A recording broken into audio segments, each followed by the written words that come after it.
Welcome to the Smark Foundation podcast. I am Aaron. This is Adam. This is Adam, and that is Aaron. How is everybody? And we are here with your weekly AEW and WWE coverage, as always, along with our Call It in the Ring segment. Um, we are one short episode away after this one from our 2 week break for the holiday, Adam, and the end of season one. Yeah, Um, and we really want to thank everybody who's been listening. Like really, thank you. I don't really know what else to say. Like we didn't expect anyone to listen. So, yeah. but yeah, We've got some. I know I have some great friends who are faithfully listening. I would love to thank them specifically. I would love to thank also specifically all the people that we've encouraged and convinced to give us a shot off of our social media accounts, Blue Sky, and before that, Twitter. Um, yeah. you guys were the ones that were harder to get. So we don't expect your support necessarily as much as we maybe not expect, but would be a little bit more. No, I'm gonna say it. We're gonna expect it from our friends. No, so thank you for giving us a shot, and for many of you for sticking around. Our metrics are way up in comparison or the last week to where they have been. So I don't know what we did or said this past week, but tell us, please, so that we can do that more to get you to stick with us. We would love for you guys to hang out virtually with us a bit more often. That would be great. Definitely. Like I really enjoy doing this every week. So, Yeah, it's become we one of the are highlights of my week. Yeah. right. We are going to take time off for the holidays, like everyone. Yes. But there will be content going up during those 2 weeks, including some omnibuses of our reviews and our Call in the Ring segments, as well as the YouTube debut of our very first episode, where Yes. we Went a little too long. yeah, oh God, we we Yeah, were a little too long. we were doubling the time of this broadcast easily in that first time. So we Yeah. were just a little excited. We were excited and we had no clue what we were doing at all. None at all. None at all. We We still still are learning on the job, so to speak. Uh, so, for sure, for neither sure. one of us have a broadcast background or anything. We just like to talk about wrestling. So, Right. thanks for letting us talk about wrestling. Mhm. Thank you for listening. So Adam, and if you want to join us outside of here, please join us on our social medias. Adam, do you want to run those down? Yeah, our social media home is on Blue Sky. Smark FNDN podcast.bsky.social is where you can find our main account. My personal account is Adam Smark FNDN pod.bsky.social. Aaron's is Aaron Smark.bsky social. You can find us pretty much wherever you can download podcasts, with the exception of Apple. We're still giving us reviews. But yeah, I'm our gonna get home, that done over the holiday. We're gonna have an Apple if they'll podcast let by you, if they'll let there. you. No, that we're gonna figure it out, or some genius, quote unquote, is getting yelled at. So, no, we will be distributed on Apple. I have It'll be a, made it a personal goal to start at season two. Will be distributed on Apple Podcasts also. it will be our Christmas present to us and to you, Yeah, for there all we you go. people who would prefer to use Apple. Yep. But in the meantime, you can find us at rss.com/podcasts/Smark Foundation. You can find us on Pandora. You can find us on Spotify. Our YouTube channel is at Smark Foundation Podcast on YouTube. Uh, we have a shop if you would like to support us by buying our merchandise with our logo on it. There's two different hoodies, one zip up, one pullover. There's a mug and there's a t-shirt, reasonably priced clothing, and a normal sized mug. So that anything would be helpful. That I'm going to be completely honest. It doesn't cost us a lot to do this podcast. It really doesn't, No. but it would help keep the lights on for future endeavors for us to invest in new tech. That would be really helpful. Like I plan on getting a new microphone. We need soundboards. We need software, and it's unfortunately going to be kind of expensive. So any little bit that you guys could give us would help in that Hmm. endeavor, and it'd be a tax write off because it would go right to right to our job if we get paid doing this. So yeah, Amen. that would be super duper helpful. Also, yes, again to reiterate, please please contact us on Blue Sky. We love interacting with everybody. It's been so nice being on a social media app where everybody isn't immediately down everybody's throats all the time. Hmm. It's just so. I mean, you're always going to have your trolls and whatnot, but it's so much less toxic than literally any other social media site that we've been on anyway. Hmm. I can't speak for Threads or Mastodon or anything like that, but it's certainly better than Meta. It's certainly better than Twitter. Like it's so much healthier. Please join us there, even if you don't want to interact with us. I would highly recommend making the switch to Blue Sky for your own mental health. Have a mental health break, guys. Everyone needs it. Mental Yeah. health is important. I haven't had this many meaningful conversations about wrestling with strangers in a very long time. So No, it's so great, isn't it? yeah, it's like Oh, the this old is this is why we message wanted to board do days. this. Yeah, like Yeah, I just like to have meaningful conversations about wrestling, and yeah, it's really difficult to do that on social media, but on Blue Sky it seems to be the norm. So yeah, I'm allowed to disagree with things. Um, they are a little bit more positive than I skew, but I appreciate it because they are positive enough to not, um, you know, overreact when I'm yeah. criticizing something, but I also You don't can offer criticism, respectfully disagree on this app. It's kind of great. Like Mhm. Yeah, it's like having a conversation with somebody that you know and love and doesn't want to eviscerate you in a social media fire. So yeah.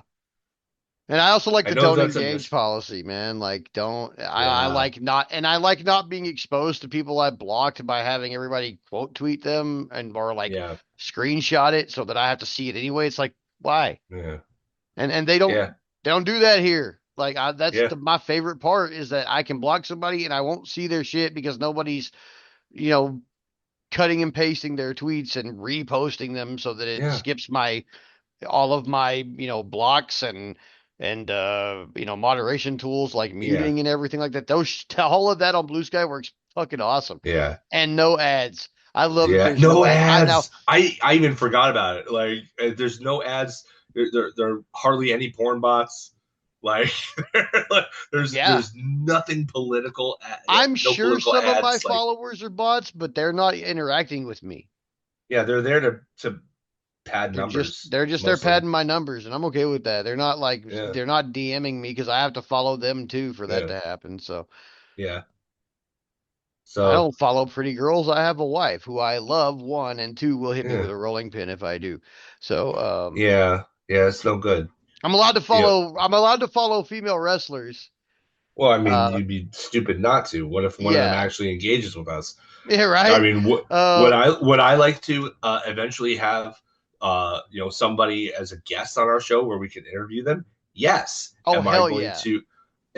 Am I going to uh, cut out 50% of them because they happen to be female from that equation? No, No, not at all. no. In fact, I my wife would be super excited if we could interview somebody like Tony Storm oh or dude, or mine Willow too for sure. Nightingale or Rhea Ripley or somebody like she'd be over the moon.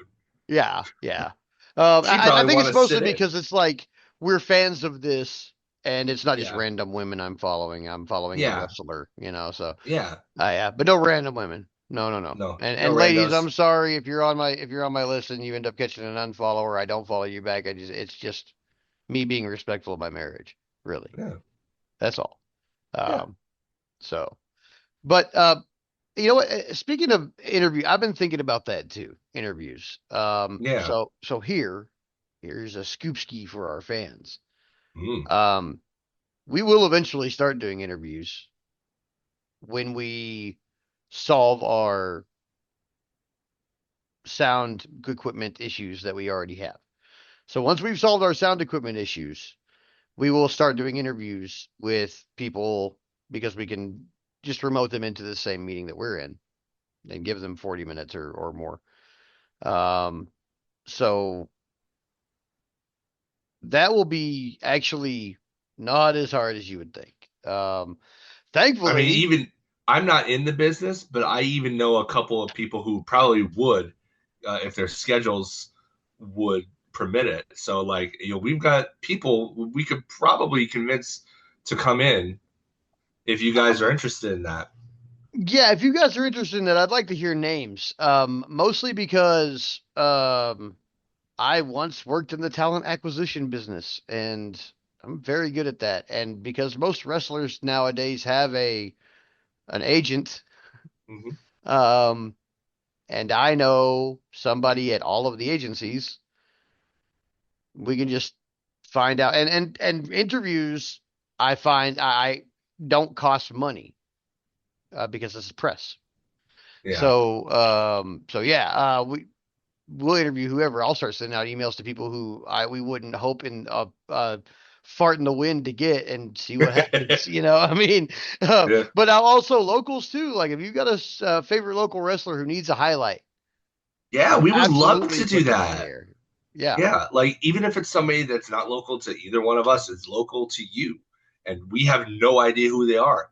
We would Hmm. love to get to know them, and we would love to boost their signal.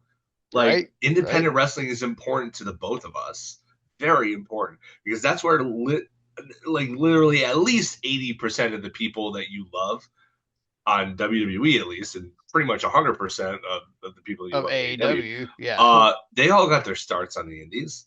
Ain't a whole lot You of know, homegrown talent. Everybody came from somewhere, you yeah, know. yeah. You can call homegrown all you want, but I mean, Yeah, you chances can are pretty good they say cut their AEW. teeth on it.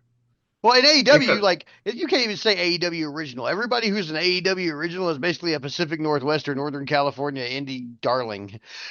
So, or went to the other company.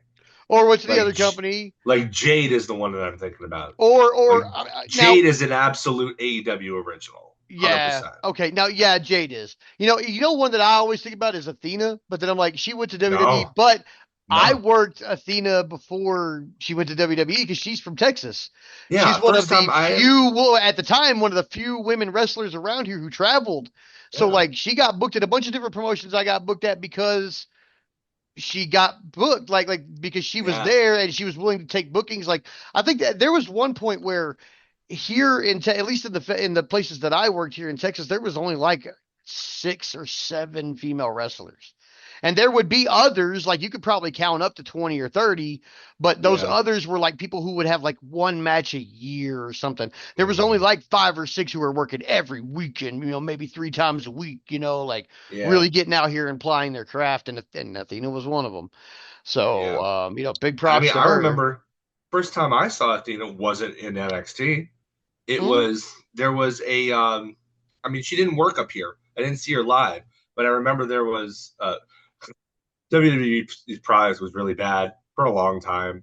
And at one point, there was a social media thing called Monday Not Raw, where instead for that 3 hour block, instead of watching Raw, there was a stream of a bunch of highlighted indie matches. And so this is where I got my first exposure to Athena, to Ethan Page, to a bunch of guys actually who are now like big stars. But I remember watching Athena. I can't remember who she was facing now, but I was like, who is this, and why are they not doing this in WWE? This was well before NXT was like became the major driving force in pushing women's wrestling.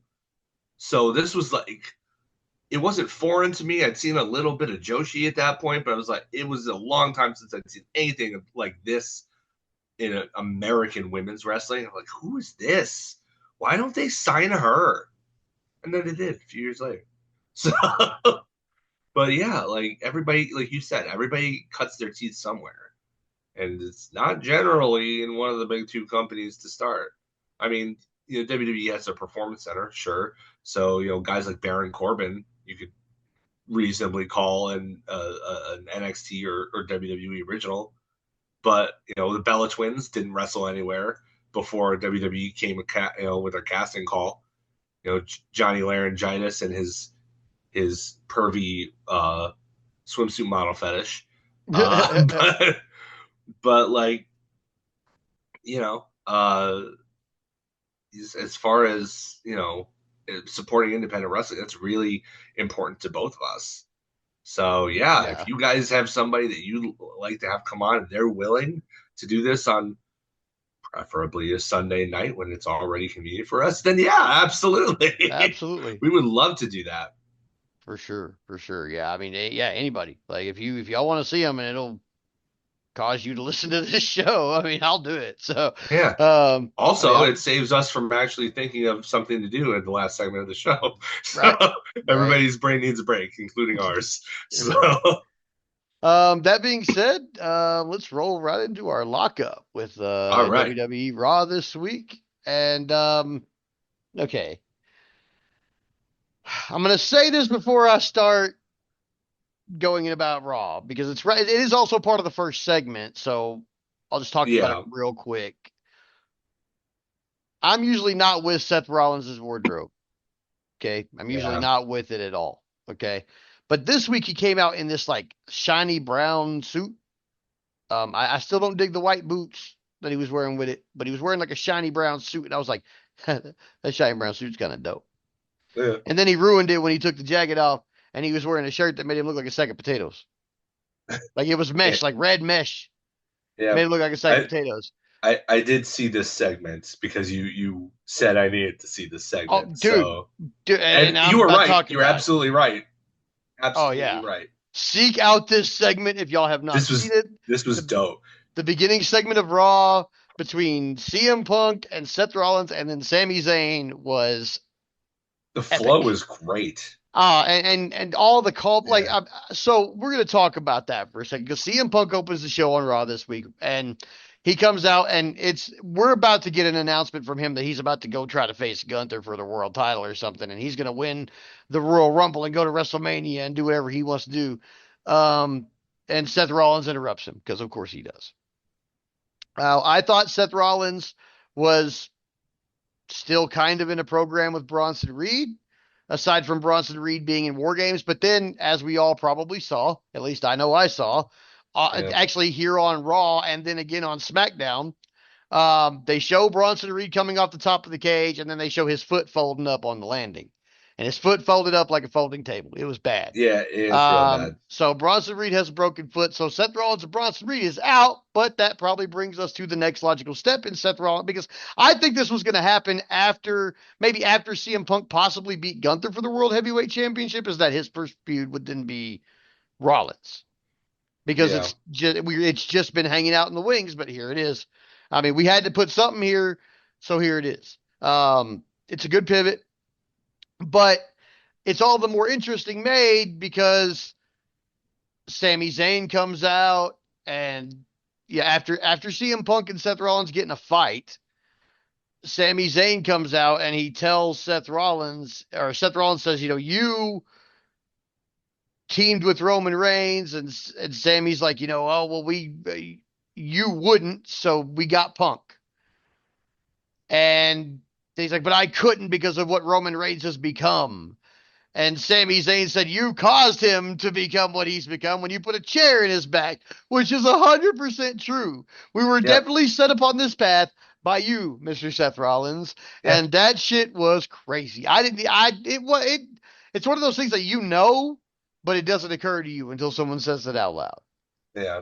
And I was like, oh, whoa. But so this whole thing was just like, I know cinema's overused, but it's true. So Punk and Rollins is the end game, obviously. Um, You have to think that's for Mania though. They'll stretch this out. yeah, It I think wouldn't he's probably gonna fight with Zayn for a while, and then maybe Jey Uso if Jey Uso comes back in time for that from his broken toe. For also from War Games, guys. yeah. Tamatonga, I believe, maybe the other one that went out with a Tongaloa. torn It was Tongaloa Tongaloa. with a torn bicep. Get well soon, Yeah, get all well three soon, of you, guys. please. All of you put on a really great War Games match. Yeah. I am putting a little bit of my bias aside and saying that I love a War Games match. It's hard for me not to be like, I love this. It's great. Y'all put on a great match. I'm really upset that three people had to take injuries for it to be so good. Um, All on the same team too. oh That no, new no, no, blood. no. Jay Uso is Oh, on the Jay, I old forgot blood. about Yeah, Jay. yeah, it was Jay. But with So but that does leave the new bloodline pretty well decimated, doesn't it? yeah, What now is there's that four creative going to look or like now going there's forward? three of them. Yeah, so it's just Tama and Solo and Jacob Fatu, who we'll get to a little bit later. But yeah, They two of thought their he was guys are injured out too. out. They thought he was injured too, and it turned out he Hmm. wasn't. So Yeah, that's yeah. good. Um, so I mean, there was a lot of back and forth with Rollins and Punk, and then Rollins and Sami Zayn. It was all very epic. I don't want to go over all of it just for time's sake, because this was like a hot first 15 or 20 minute segment. Yeah, I it wasn't encourage. one of those. It wasn't one of those Triple H 20-minute openers from 2004 that just dragged forever. It No, went by quick. it went I by remember very watching quick. this, and you told me to look up the segment on YouTube, and I'm like, 20 minutes, because I'm an American with a short attention span, and no, I clicked it. I'm like, how did all that happen in 20 minutes when I'm used to these like long monologues where like nothing is ultimately said? Like, Yeah.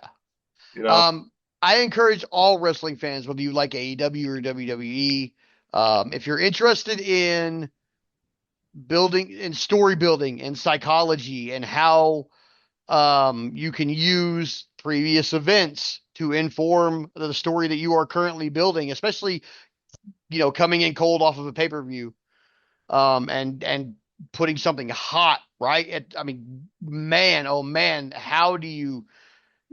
I don't. I'm worried about this feud a little bit because this was so good yeah, that I don't know sets a high how it bar. can get better. Yeah, they set a very high bar right off the bat, and that is so yeah, that's why I encourage anybody to go look at it. Doesn't matter what company you watch. Go watch this. Just go watch it with an open mind. I don't care if you don't like CM Punk. I don't care if you don't like WWE. Go watch this. This is Yeah, son of it's a good stuff. plumber, wheeling, dealing, limousine riding, jet flying at level epic promo work. This is Yeah, good shit. So yeah, it was good. Right after that, we went into Damage Control versus Liv Morgan and Raquel Rodriguez. Really good match, but kind of short. Not as short as another match I want to talk about later. Um, but it was still kind of short. But it was really good. We had Kyrie and Io, Liv and Raquel. They have a really great dynamic. Raquel uses Liv Morgan as a weapon a lot, which I find to be a really good dynamic for the two of them. yeah, I like I said, I don't like the Judgment Day, but I like their people individually, and these two as a tag team, it's really good. I would actually like to see them go as a tag team against Bianca and Jade. We know that championship is coming off her and going back to Rhea, unless Charlotte Flair comes back at some point, and I am LOL, manifesting. Charlotte wins. Yeah, LOL, Charlotte wins. I am manifesting a Charlotte Flair return because we really need a divisional shakeup at this point. I feel like Yeah, like where the heck has she been? I don't know, Like, man. I don't know. I she's healthy for all I know. Like, I don't did she know need a though. mental health So break? maybe, and I'm not gonna. Here's the thing. I'm not gonna speculate on why she's gone because I don't Mm. know, and I don't want to, you know, pity her where she maybe doesn't want pity or say get Yeah, well because soon we when don't know she's anything. fine. Yeah, because I don't know.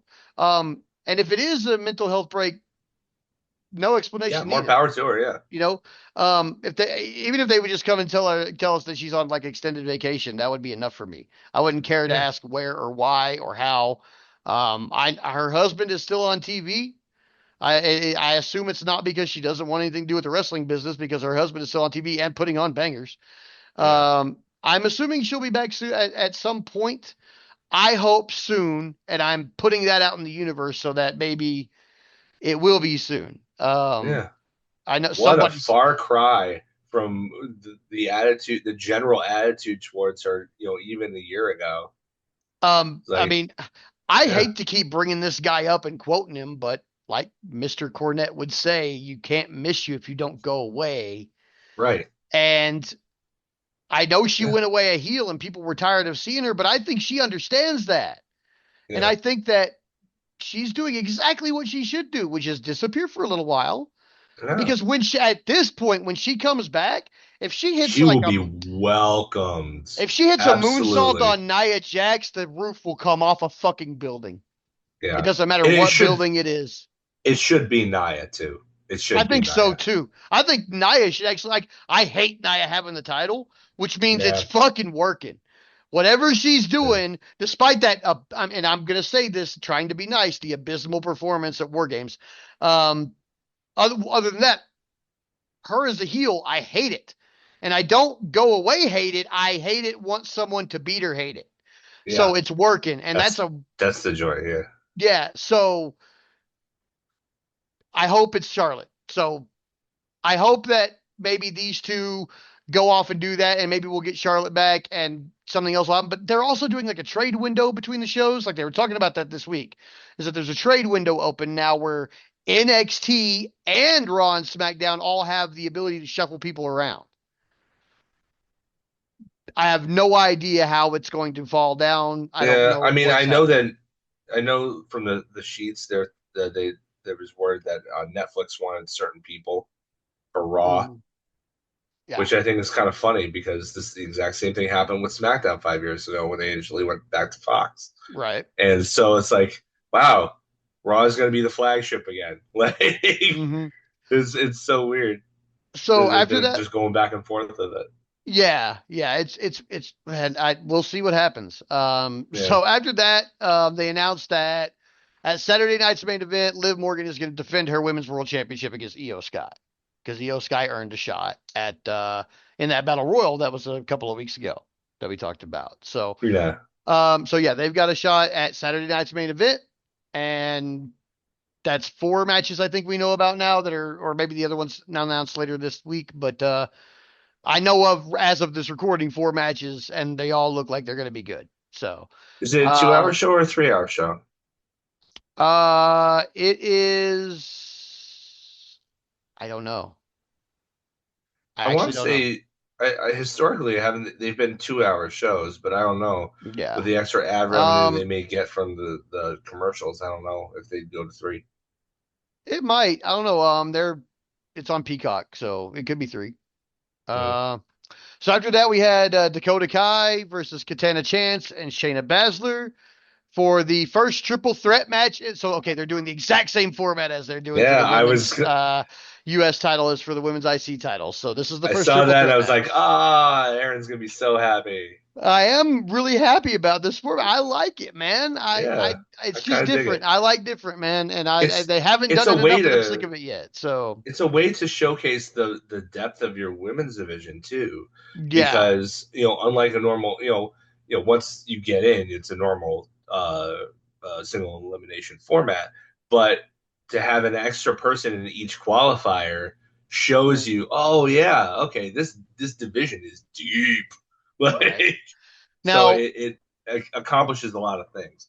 yeah, and especially by reminding me of people that I forgot existed for a little bit, Yeah, which shouldn't happen as somebody who's well versed in wrestling, but it happens. I mean, but when rosters are this deep, you can't just know everybody, that's you that's the know. point of mid card titles, though, is to give those people who don't have as much, to give the chance to the people who don't normally have them. So Hmm.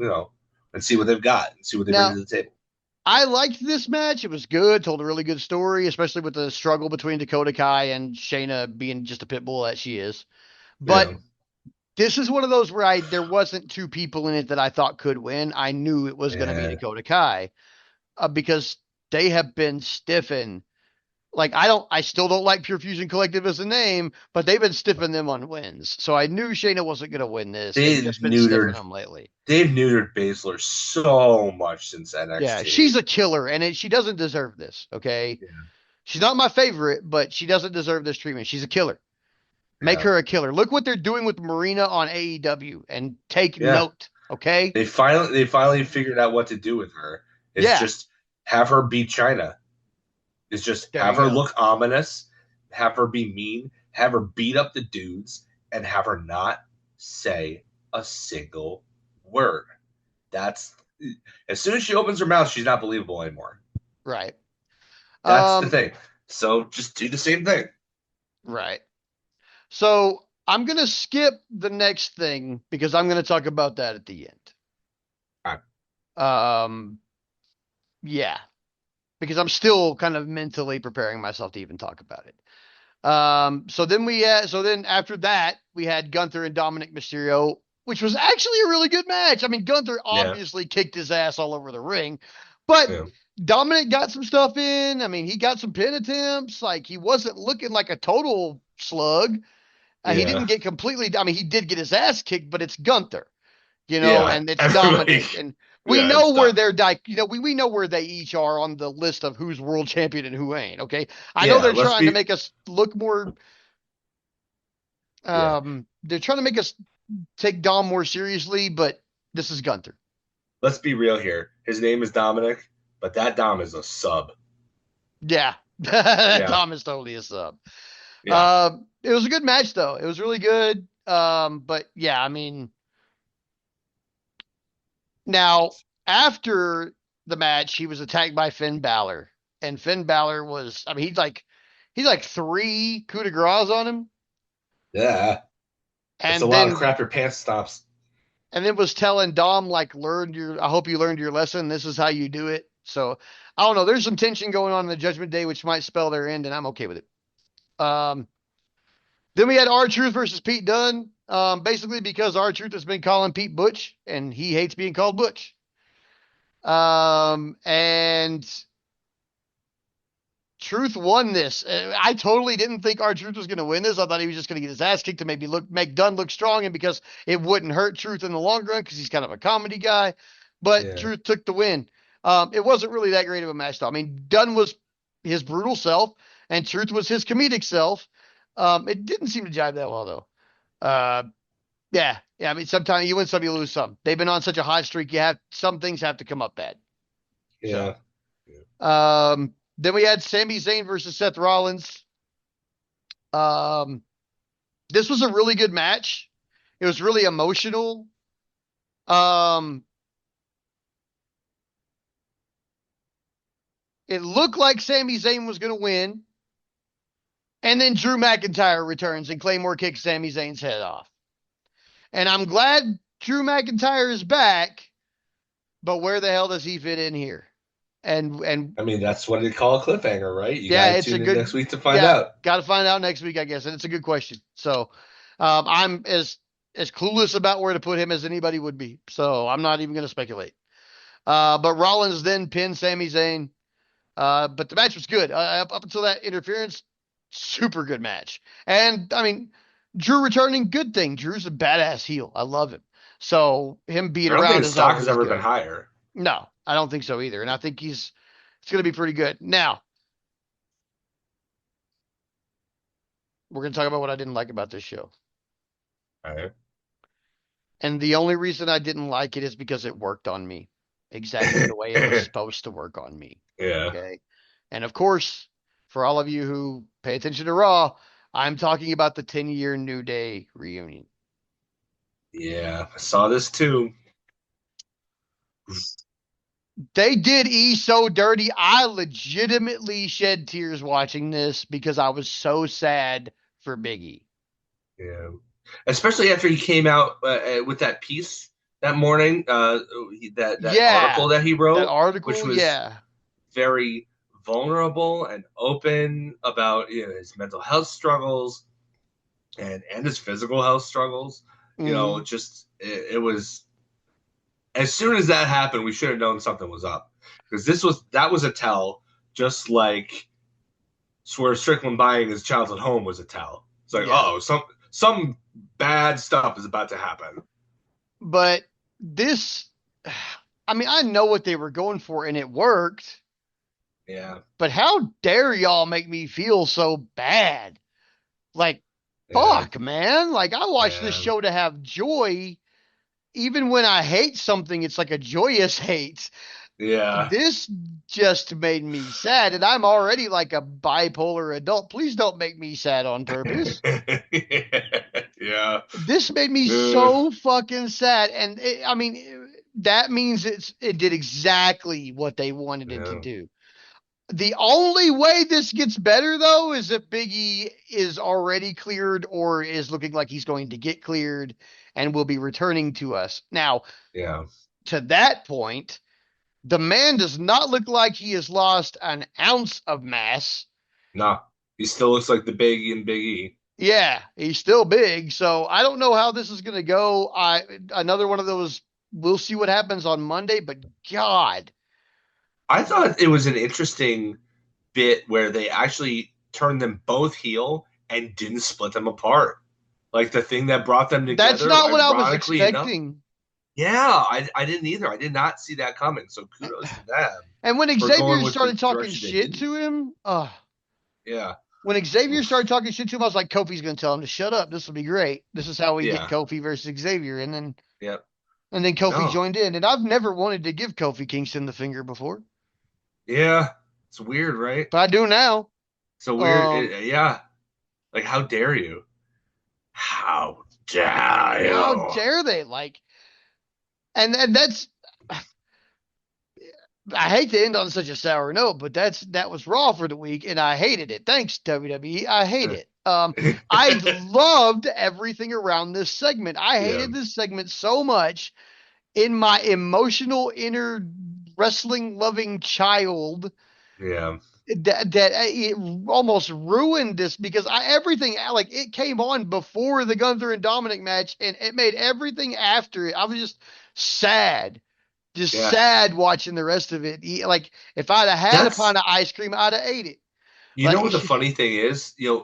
Wrestling deals in manipulating an audience's emotions, but one of the emotions that they tap into least often because it's so hard to do, from a realistic standpoint, a genuine standpoint, is sadness. We don't mhm. get sad from wrestling all that often.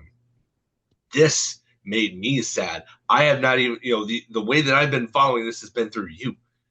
And but I mean, granted, there's 10 years of history. So I'm very familiar with the majority of the New Day's history. And I love the New Day.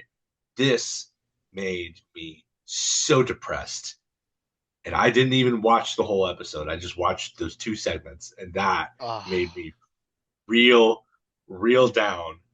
Thank you so much, WWE, because I would much rather feel the depths of loneliness and sadness and nothing at all. But kindly F off. Leave me alone. I echo that sentiment right there. That's the best way I can end it. Fuck. Yeah. Let's take it to Yeah. the shine. Yeah. Shine, baby, shine.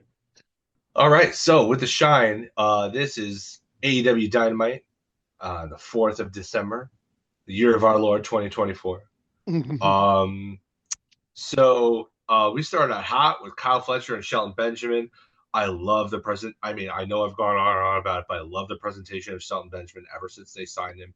He's been booked so strong to look like such just this unstoppable force. Even in the match that he lost to Swerve, he looked Yeah. fantastic, and he looked like he was just murking him for most of the match.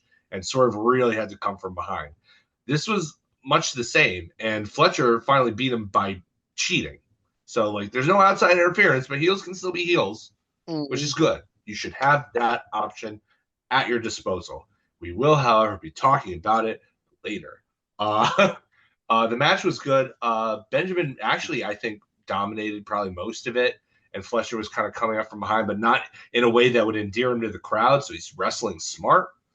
That, Such a smart kid in that ring. He's the what 24, I think he said, right? Yeah, Like, something like he's that. insanely. He's got so much ahead of him. But yeah, sometime afterwards, after he uh Fletcher rolls up Benjamin out of nowhere and holds onto the ropes outside of the view of the referee to get the 3 count. and Benjamin is stunned as well. He probably should be. The fans were certainly stunned.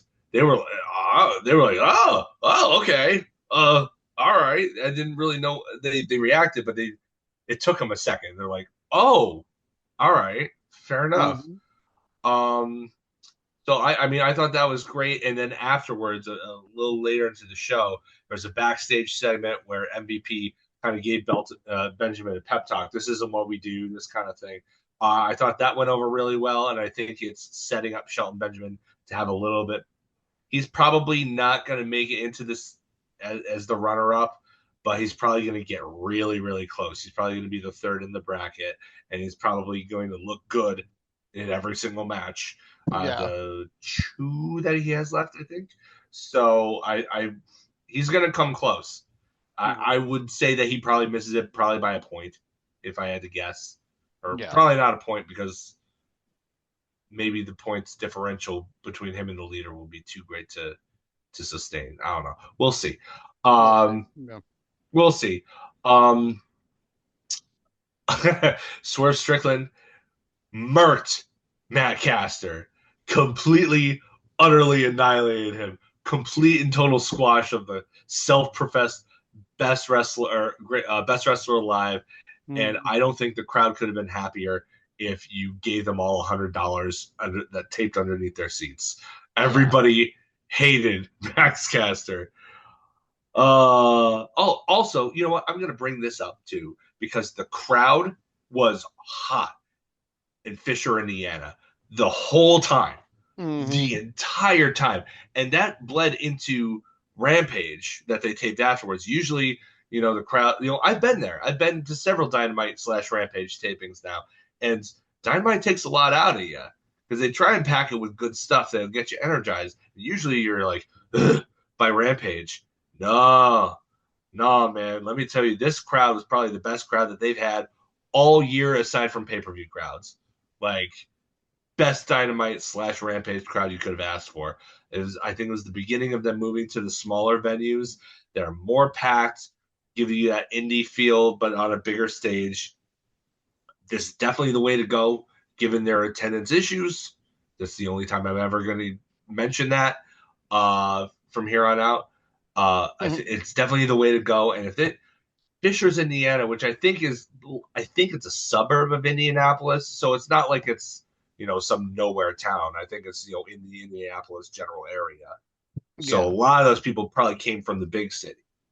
But I mean, wow, I didn't know Indiana had that many incredible, incredible fans. Kudos to Fishers, Indiana, for being into everything. Yeah. Uh, Pac versus Jay White was great. That was on after this match. Jay White and Pac. I think this was their first ever one-on-one meeting, which Hmm. is I always love it when they can say that because then you feel like you're witnessing something historic, even if it's like a middle of the road match. This was good. I wouldn't say it was next level, but it was it established Jay White as being very crafty with the win. Hmm. At one point, Pac had the brutalizer on, but it was Jay White was carrying all his weight in his standing position, and he had him in there for a long time. So it made White look really tough because usually people tap to the brutalizer quite quickly. So Yeah. that's a really well protected submission finish. Um, but White walked himself to the ropes and then like kind of collapsed into them. Uh, Wheeler hits him with the Busaiku knee on the outside when he rolls to the outside. Uh, but it didn't matter because like I think the power of his Busaiku knee diminishes the further he gets away from the catastrophic decision he made to turn on his mentor Brian Danielson. Like like the further away he gets from the Danielson ethos, the less powerful the finishers that he ripped from him are when he executes them. Because Jay White just rolled back into the ring and immediately hits the Blade Runner for the win. Like Yeah. it was like, well, I guess that's it. Um, Afterwards, Yuta gets a Blade Runner for his troubles. he's really starting to pay the price now for his decisions. But the best thing about this show was what happened next. You talk about matches being great, but you need to back them up with moments. This felt like a huge historical Dynamite moment. Like after the match, Shafir finally gets in and she stares down White, but obviously it's just a distraction. So Mox can come in and nail him from behind, gets him with a paradigm shift, and they're about to leave, but then Hangman's music hits, and he comes out, and Moxley's so good at those little facial reactions, and he hears the music and he's like, and it's like he's the only one who gives him pause because he knows exactly how dangerous Hanger is. That dude is the only person in AEW to get a submission victory over John frickin' Moxley because he hung him over the top rope with a metal chain in a Texas death match, and he made John Moxley, the most protected guy on the roster, tap out immediately in that match. He knows, and add into the psychological issues that Hanger's been having over the past year and shown, and you have John Moxley treating him with the respect that he deserves, and Yeah. so he comes out and he's like, he has this look on his face like, oh crap, oh well, I guess I told people to stand up, and here we go. All right. And so, I mean, to his credit, he backs up what he says. He comes out to meet him.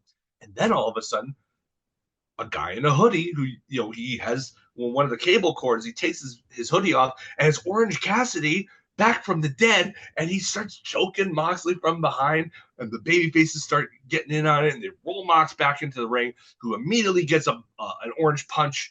And then he gets a Blade Runner. And then Hanger, who had been on the outside momentarily, he gets up on the apron, he hangs onto that top rope, and he has this look on his face that combines rage and guilt and pain. Like these two, Mox and Hanger, are just so good at like the little acting things that are necessary for TV wrestling specifically. Like if it's not being televised, you have to go big. It's theater. You have to play to the rafters so that even the people way up in the bleeders can see you and see what you're doing. But on TV, it needs to be more subtle. It needs to be more, and you'll forgive me for going against my own code here, but needs to be more cinematic.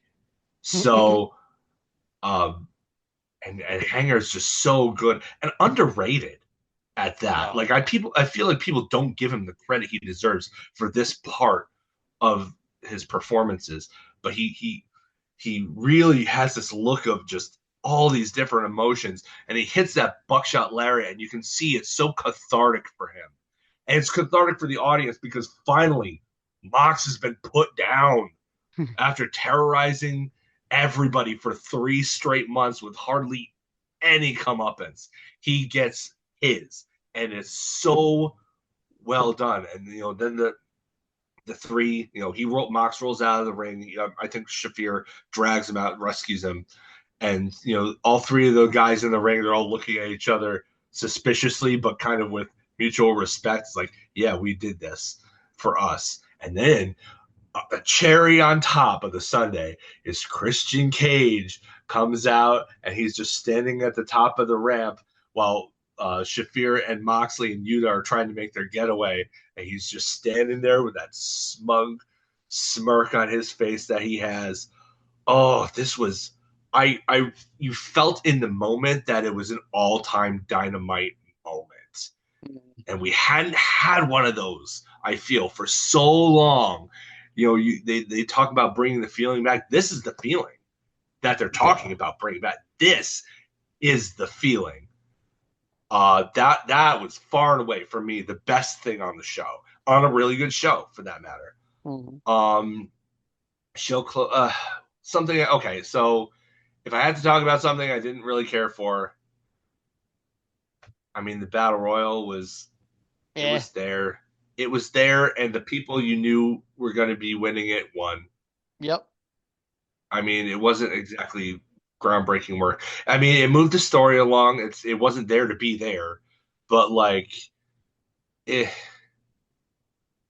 I mean, I the only really interesting thing I think that came out of this was the tease of the split between Top Flight and Leo Rush and Action Andretti. Like even Hmm. Leo and Andretti came out with those matching big puffy coats. It's Yeah. like this is the first time we've seen Andretti and Leo matching up like that. So that was kind of foreshadowing of it. They eliminated Top Flight. And that would get brought up later in the week. Uh, Yep. so for that, uh, I'm glad that they took the opportunity that they saw to move that story along.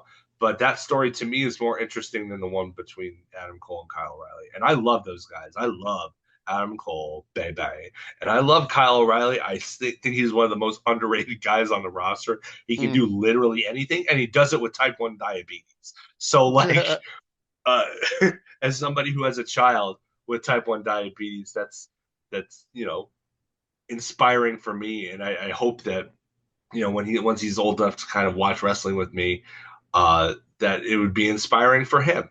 But yeah, this is just can, like I said last week. Can we just get to Act 3 of this already? Like I just want to see Adam Cole beat MJF, and I do want to see him beat MJF. MJF needs to pay for his crimes. He still hasn't paid for that poor girl that he set up to take the fall for a drunk driving crash. Okay, he's not done it. He is not done it. The bad He guys should must get their pay. comeuppance. He must pay. I don't care that the devil storyline was just straight butt. Like I don't care. Give me what I want. And for God's sake, can we just get it like 2 weeks from now, please? I just want it. I just want it. But Yeah. what's probably going to wind up happening is Kyle's somehow going to win. Adam Cole's probably gonna get distracted by somebody or something that MVP, sorry, that MJF set up so that MJF doesn't have to face Cole again, and then he's gonna face off against Fletcher at World's End, and he's gonna or not Fletcher. Why do I keep going back to other guys' name? Kyle. There are too many Kyles. There are too many Kyles. Cal. Yeah, none of Jimmy them die though. Casca. No, no, no. That's The Kenny. people who die, are going to be on the next show that we talk about, or the next show that I talk about. We'll Hmm. get there. But no, Kyle, he's just going to lose because that's what Kyle does. He gets built up with preliminary wins, and then he puts over the other guy. He's a way too talented enhancement talent. Hmm. That's kind of what he is at this point. I would have preferred that they put him in the Continental Classic. At least then he could get a couple of wins for Yeah. once. But whatever. So that was what I didn't really like. But the show ended strong, I thought. Claudio and Brody King had a banger. Yeah, I think it was badass, Big, wasn't it? meaty men slapping meat. Yeah. And it was great because it was a, your classic big, meaty man in Brody King, who, to be fair, he's more than that. He's acrobatic and stuff too. But then you have Mm. Claudio, who is literally in a class by himself. Yeah. Like nobody does what Claudio does. Only No. Claudio does what Claudio does. No, he It has the is, strength of dudes twice his size. and he moves like a cruiserweight, and Yeah. like he still hits like a truck, and like he pulls out stuff that you've never seen before. Like if this was fantastic. So like you had a big meaty man match that wasn't your classic just beat them up. We're gonna exchange strikes. We're gonna do slams and stuff. Like it was a competitive match that actually saw Claudio, to my surprise, really kind of dominate most of it. He picked the leg and he kept at it. Um, that being, I wasn't a fan of the finish. Uh, Yeah. Claudio goes to the eyes, hits the low blow, and he hits the neutralizer. I mean, but I'm a fan of Claudio going over though, because if you're gonna have the Death Riders be these big bad guys, you gotta make them look good. Yeah. Like he has to make it to at least the runner up position in his league. He needs to in Hmm. order for the Death Riders to be taken seriously. So yeah, Yeah. I mean the the winner was the right call. have a little issue with the finish. I mean, I would have just had him win by countout. That's what I would have done. I would have had him beat up the leg so bad that King couldn't get back in the ring, and then Yeah. have him sell it for the rest of the tourney, so that some of the smaller guys can reasonably get wins over him, and still protect Brody because he has this injury that this big, strong, mean dude inflicted upon him earlier, and it sells what they're trying to sell. The grueling nature of the tournament, right? I mean, everybody wins that way. See? Constructive criticism. Like, that's what I would have done. I would have had him work the leg to the degree that he gets rolled out to the outside and then he can't make the 10 count. That's what I would have done. I don't know if the crowd would have bought that. You probably wouldn't have made that the main event. You probably would have had to switch things around. Yeah. But you want to send them home or into Rampage happy. But yeah, I feel like other than that, the match itself was baller. Like that was a great match, and I really want to see it again. I want to see it like I would like maybe for perhaps the Continental Championship to be on the line the next time these two guys do this. I think Yeah. it would be fantastic. I agree. Uh, It was but really yeah, good. I mean, nothing more really to say about Dynamite. I thought for the most part it was a great episode of Dynamite with an all timer segment right in the middle. Like Hmm. I can't put over enough how much I loved that segment. Absolutely the bomb. You should go check it out if you haven't already. But with that, I think it's time to get to the Morton. Think so. All right. It is time for our Morton this week, which is SmackDown from December 6th. And so Cody Rhodes kicks off SmackDown. He's, talking to the crowd, just kind of playing it up a little bit, and he's interrupted by Chad Gable. And Chad Gable, the reason I mentioned this is because I liked it, but it's because Chad Gable's talking all this smack to Cody, and Cody's like, wait a minute. You want to, because he was talking about like how our pasts inform our future. And he's like, if your past informs your future, aren't you Shorty G? Yeah, and you were Ooh. Stardust, so I Yeah, mean, he's like, but you're looking at Stardust, so I know all about this. So he definitely copped to the Stardust thing.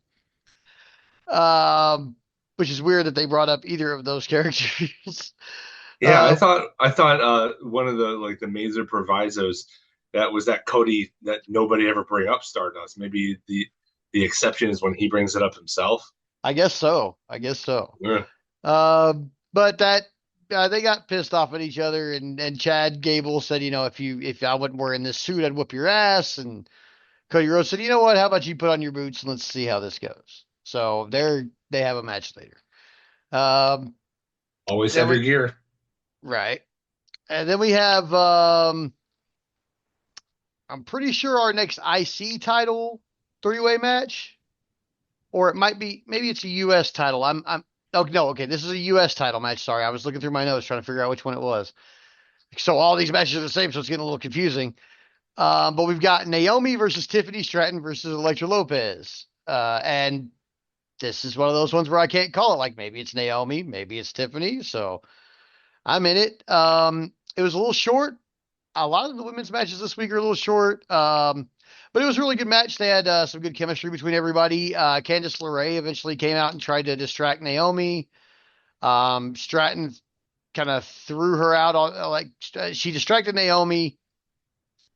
Stratton then threw Naomi out of the ring and hit a moonsault on Lopez for the win. Um, at first, I couldn't call it, but then Tiffany Stratton came out. They said she was from Minnesota. This is where we're in Minnesota this week, and she was wearing Vikings colors. And I was like, oh, she's catching the Yeah. dub. This is not the previous regime where Vince would have buried her simply because.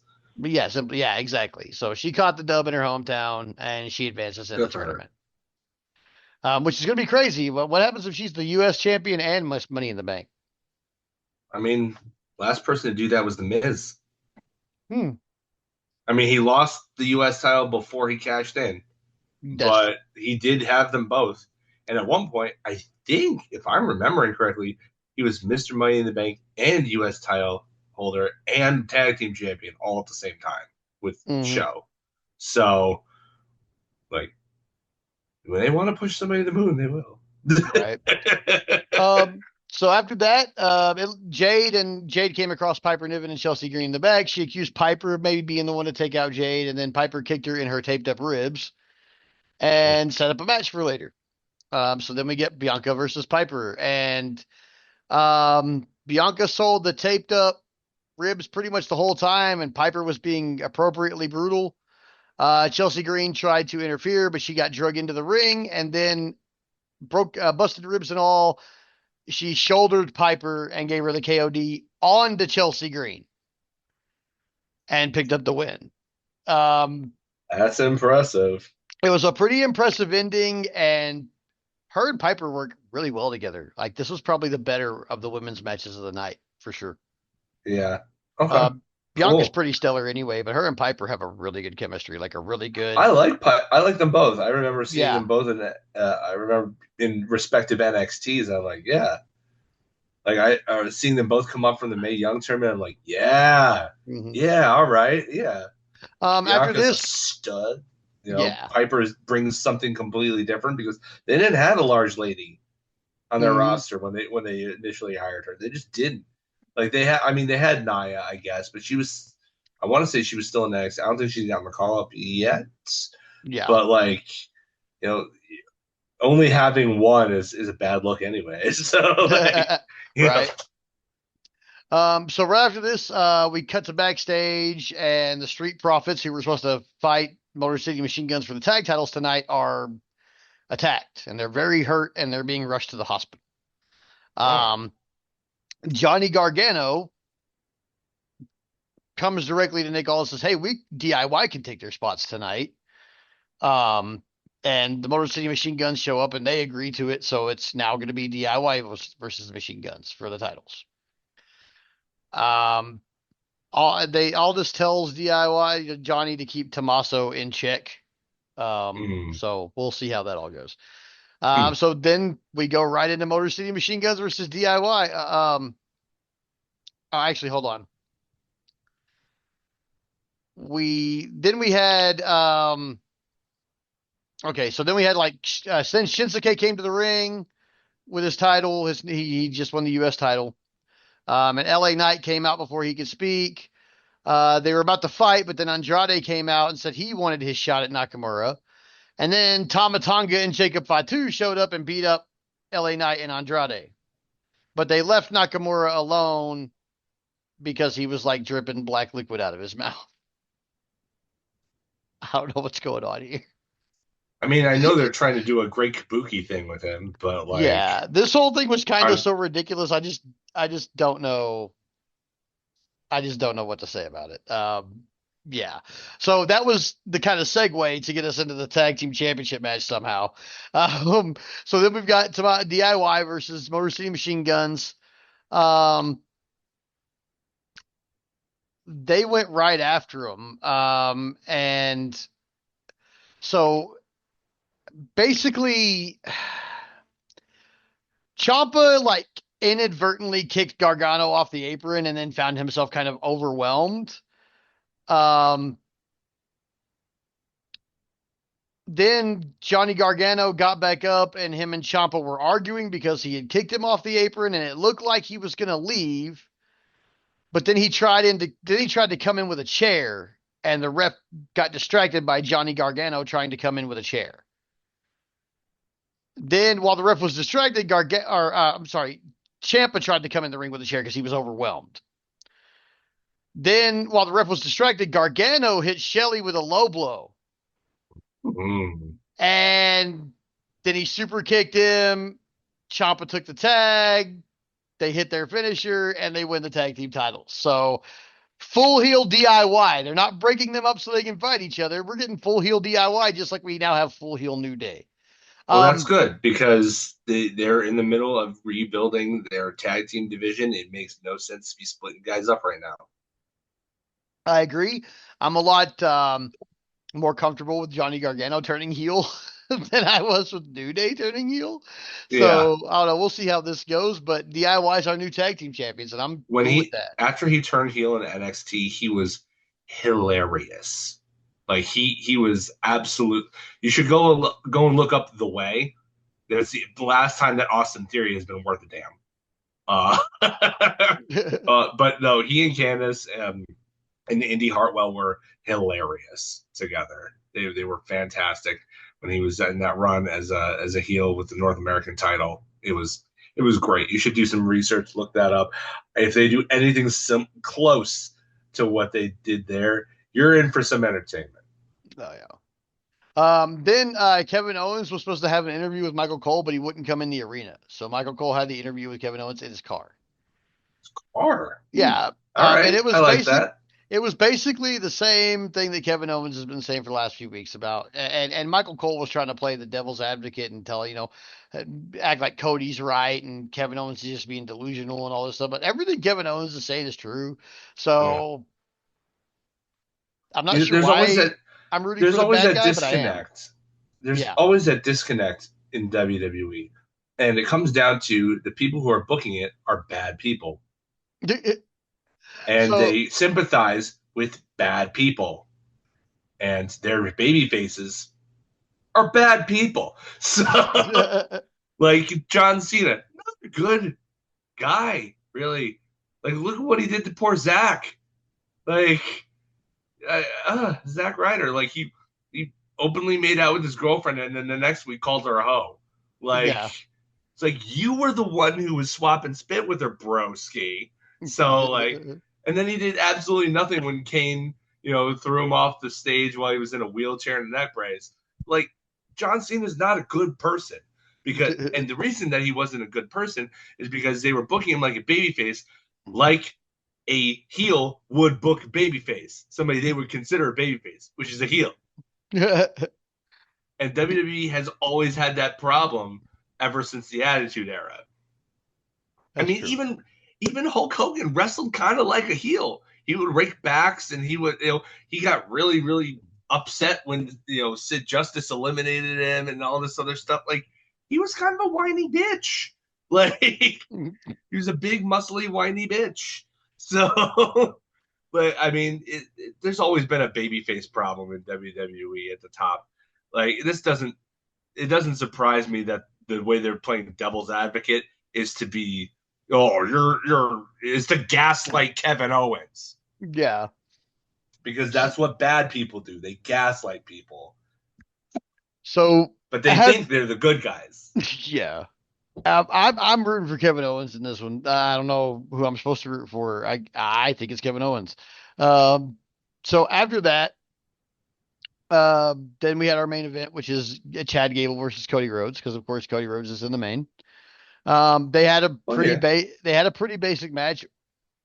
Cody Rhodes kind of gave him a pretty good shellacking though. I mean, Gable is good, but I mean they're like doing amateur holds back and forth, like showing off their prowess or whatever. And yeah, but I mean, technically, it was the best thing on the show, but it was just, I mean, we knew Cody Rhodes was going to win. yeah, So he hit his finisher and won, and then but Gable still looked strong. But then Kevin Owens showed up, immediately goes after Cody Rhodes, and they brawl off the air while people are trying to separate them. Typical brawl out ending. So it was a good match. I really think that the women's match, the Bianca match, and the Piper match, Bianca and Piper, they stole the show for sure as yeah. far as like wrestling, like an entertaining wrestling match. But other than that, everything was pretty good. The only thing I really wasn't a fan of particularly was um the replays of the injuries, because they replayed in slow mode and picked the angle that showed it the best and all that. And sometimes it's really hard to watch, man. And in this case, with the broken toe on, because Jay, like you could see that like obvious broken toe. Bronson Reed, you could see obvious broken foot. Like it was bad. Yeah. Like, ugh, and like, so stop, don't replay it so much, guys. Like, let us know what happened and just be like, yeah, maybe it happened in this match. You don't have to show us where exactly. Yeah. Like You could say it was when he came off the top of the cage. Don't show me.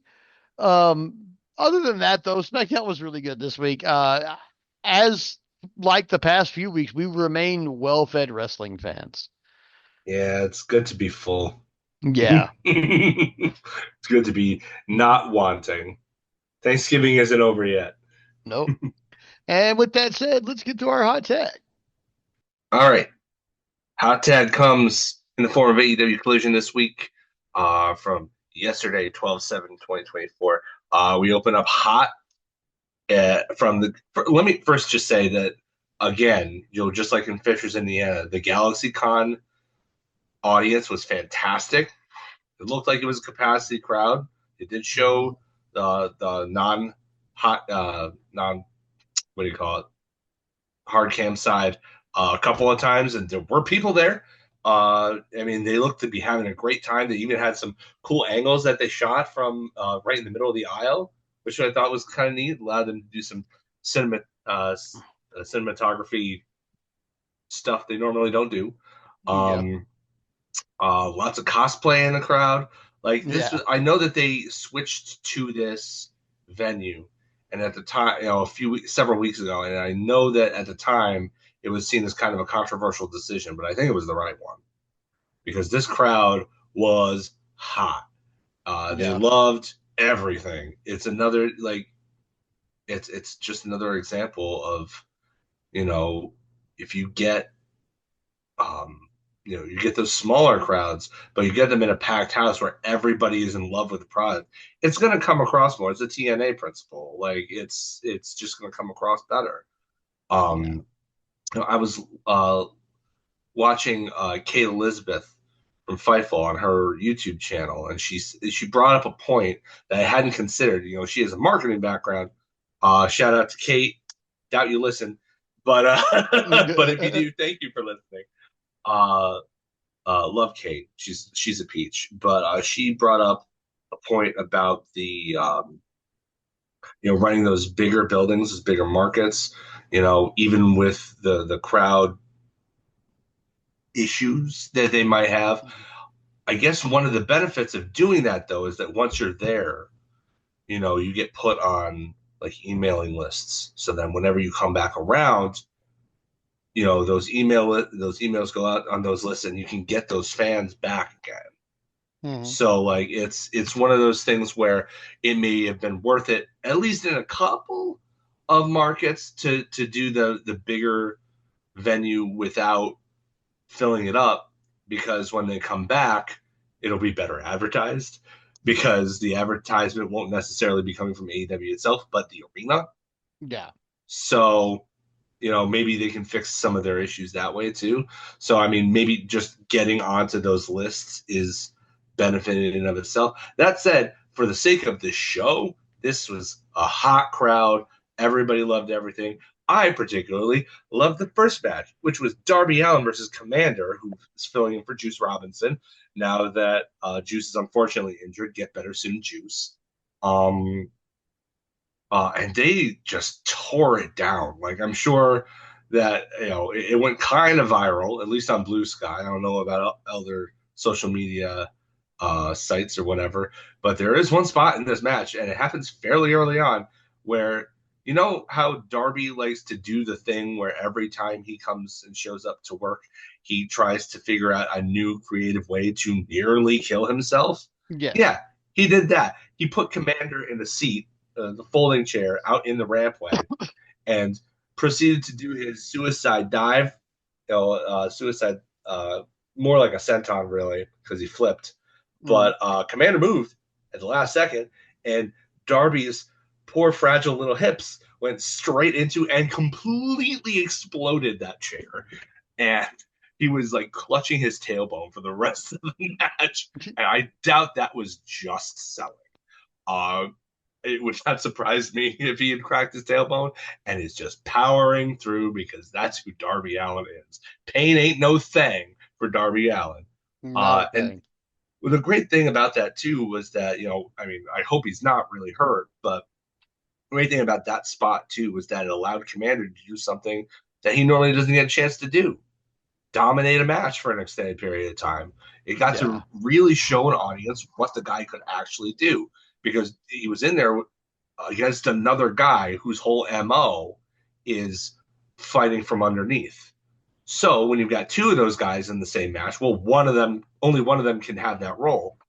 Yeah. Might as well give it to Darby since he's going to win anyway, and he's more established. People are already behind him.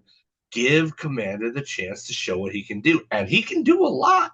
He is not winning any of the matches that he's going to be in. I No, I don't guarantee you, think so. he's not gonna win a single one.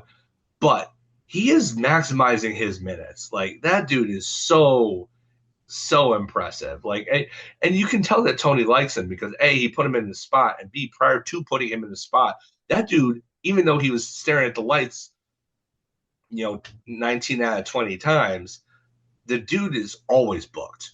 Hmm. He's always booked at least once per week. Well, Like he's exciting. you know that he's a favorite of TK's if he continues to get booked like that. They've got a lot of exciting guys. They've got Hmm. a lot of guys who can do a lot of stuff that get the crowd over, and they've got a lot of guys who are the underneath guys, quite frankly, because that's just what happens when you have a big roster. But Yeah.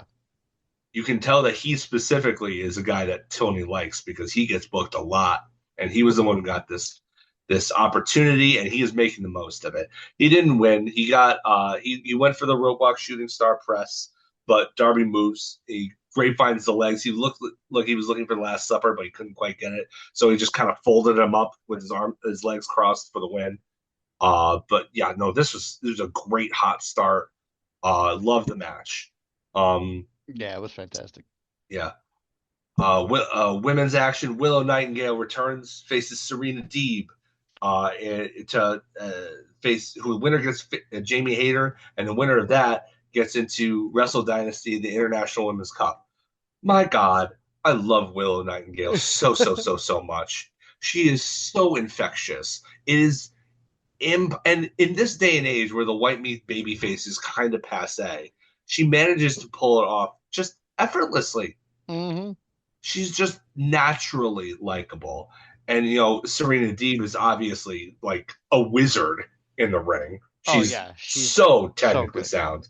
These two, in my mind, just had really good chemistry. Deeb looked really good. She looked like there were a couple of points in the match where it looked like she actually had a shot of winning, even Hmm. though everybody knows that Willow's the Oh yeah, we know we're she's going to be better the towards Willow and Jamie. Like, yeah. 2025 is going to be Willow's year. hmm, I She think she so too. will at some point win the women's world title. I don't think you can avoid it. I don't think you would want to. No. I think it's inevitable. Willow Nightingale is inevitable. Get used to it. If you're not on board, I don't see how you couldn't be on board because she's wonderful and makes me happy. But I don't know. But get on board now if you're not already. Right? But yeah, Eve shows her technical prowess. She shows her toughness. Knocks Willow down a couple of times, including a Pepsi twist, which was nice to see. Uh, uh, Willow hit an Oklahoma Stampede, which used to be her finish. So it was nice Yeah. to see her breaking that out again. That was cool. Deeb actually gets the Deeb talks, but Willow kicks out. I think that's the first time we've seen that. That's the Yeah. first time I can recall anybody kicking out of Deeb talks anyway. But straps come down after hitting a pounce, and the Babe with the power bomb wins the match. Like, what more could you want? Like, this got some time. It really like this women's division needs more time in general. So I'm glad that Hmm. this got time. And Dynamite had Penelope versus Anna Jay, and it was okay, but it wasn't this. No. This is real good. This is real good. Hmm. Um, uh, John Moxley and the Death Riders come out to the ring, and this is great too. He runs down everybody. Like it's one of those things where you're looking at John Moxley and you're like, okay, well, you're saying that nobody deserves to be champion, and you're gonna rate like, is your whole deal to just burn AEW to the ground and then have AEW be just the Death Riders, since nobody can stack up to you, John? Hmm. Like, what is your end game? I don't understand the end game. Like, what is he Well, I doing? mean, obviously Pac's end game is to be in every match because he Yeah, never wears anything but gear. So maybe yeah, they do want it to only be the Death Riders and Pac's in every match so that he has a yeah, justification to never change out of his gear yeah. or That dry dude off. is, yeah, yeah. He's He's always always super wet. drenched. He's always drenched. Um, Maybe he just likes John Moxley a lot. I Maybe. don't know. But Orange Cassidy comes out right after John Moxley says, if Cassidy comes out and pisses me off one more time, I'm going to I'm take him gonna off the take him off board. the board. And then the Pixies hit. And it was Yeah. just like, and oh my, I just, I was like, here he comes to piss you off, you oh, know? oh, like, it's these moments that really put over a talent too, because Orange Cassidy goes up there and he's so cool. Like he's just like he just walks in there, not a care in the world. He goes up Mhm. there against almost the entirety of the Death Riders. Claudio isn't there because he's got other business, Yeah. but like he's just like he's there and he's just facing off against all of them, and he's like I've come to terms with the idea of me never being AEW World Champion, Yeah. but I don't want you to be World Champion. That I can't live with. So, and then he dares him to do something, and then Moxley doesn't do it. Shafir does it. Like, Yeah. She I hits him in the mean, back. Yeah. that's great though because it paints Moxley as this really complex figure where he's simultaneously a big mean uh, ultimate boss, but also ultimately a coward. Hmm. Like because and it feels weird saying John Moxley the coward, but he's not the one who hits him. No. It's Shafir who Yeah. does the dirty work. Yuta doesn't hit him. Pac doesn't hit him. Pac doesn't have a problem hitting anybody. So, like, but every single one of them gave him the respect he deserved until Shafir did. Yeah. So as the commercial is going, they take him. They like tie him and quarter him. Basically, they like each grab a limb and drag him backstage, and then from the break, FTR are being interviewed by, or they're just cutting promo and about Fight for the Fallen, which returns, and in this case is going to be uh, benefiting the victims in Asheville, North Carolina, of the hurricane victims from Helene several months ago, uh, which you should all go and donate to, for the record. I'm going to. I haven't yet, but I'm going to. Probably on the night, I think, just for the sake of ceremony. Hmm. But yeah, they're in the middle of their promo, off screen. You hear the Death Riders, with Orange Cassidy, and they're like, "What the hell is going on?" And you see the camera go over there, and they've got a funnel now so that they can properly poison and murder Orange Cassidy with cleaning solution. And FTR comes and saves the day, and Moxley holds back his goons, and he's like, "Oh, all right." Like he's like super interested. He's like, "Okay, finally somebody I respect is getting in this. All right." Like it's part of the game, and now he's like, "Okay, now the game is getting interesting. The wheels are turning in his head. You can see." I'm okay with the idea of FT Orange beating the former Blackpool Combat Club for the trios title. Hmm. Honestly, uh, like I didn't see the rest of the conglomeration coming to his aid. So screw those guys. Hang around with FTR. Get yourself a belt, kiddo. Right. Like, I'm okay with that. I think that should be that match should be the main event for the Fight for the Fallen show. That Hmm. should be. I think that's and you have if they're going to do that, they have to have the Asheville boys go over. Yeah. They have to. So if that happens, prepare yourself for a really cool title switch, guys. Okay, so now comes the part where I talk about what I wasn't particularly fond of. And I have a feeling that a lot of people are going to find this to be kind of a hot take. So you have been warned. I did not care for Kyle Fletcher and Kazuchika Okada. Ooh. Yeah. The first half of the match was unbearably slow. Like, I know that with his new look, his new gear, his haircut, and everything, that Kyle Fletcher is getting these. comparisons to Randy Orton, but that doesn't mean he had to grab a rest hold for 5 minutes. Okay, I knew that was coming. like for God's sake, like I know that it's great that you can wrestle different styles, but this was a match I was really looking forward to, and it Mm, didn't get going until like the second, like like the third act of the match, and yeah. from there it was fine. But like, oh, it was just waiting around for them to do something. Like, I understand that, not, I mean, it's good to have different styles and it's good to have different kinds of matches on a card. Hmm. But when you've got this marquee match, when you've got the current champion facing off against the points leader in the tournament, I expected it to be more physical. I expected it to be more urgent. Yeah, And especially with the then, way they've been wrestling. yeah, like I mean, Kyle Fletcher has been incredible, and Okada's ramped up his game since the tournament started too.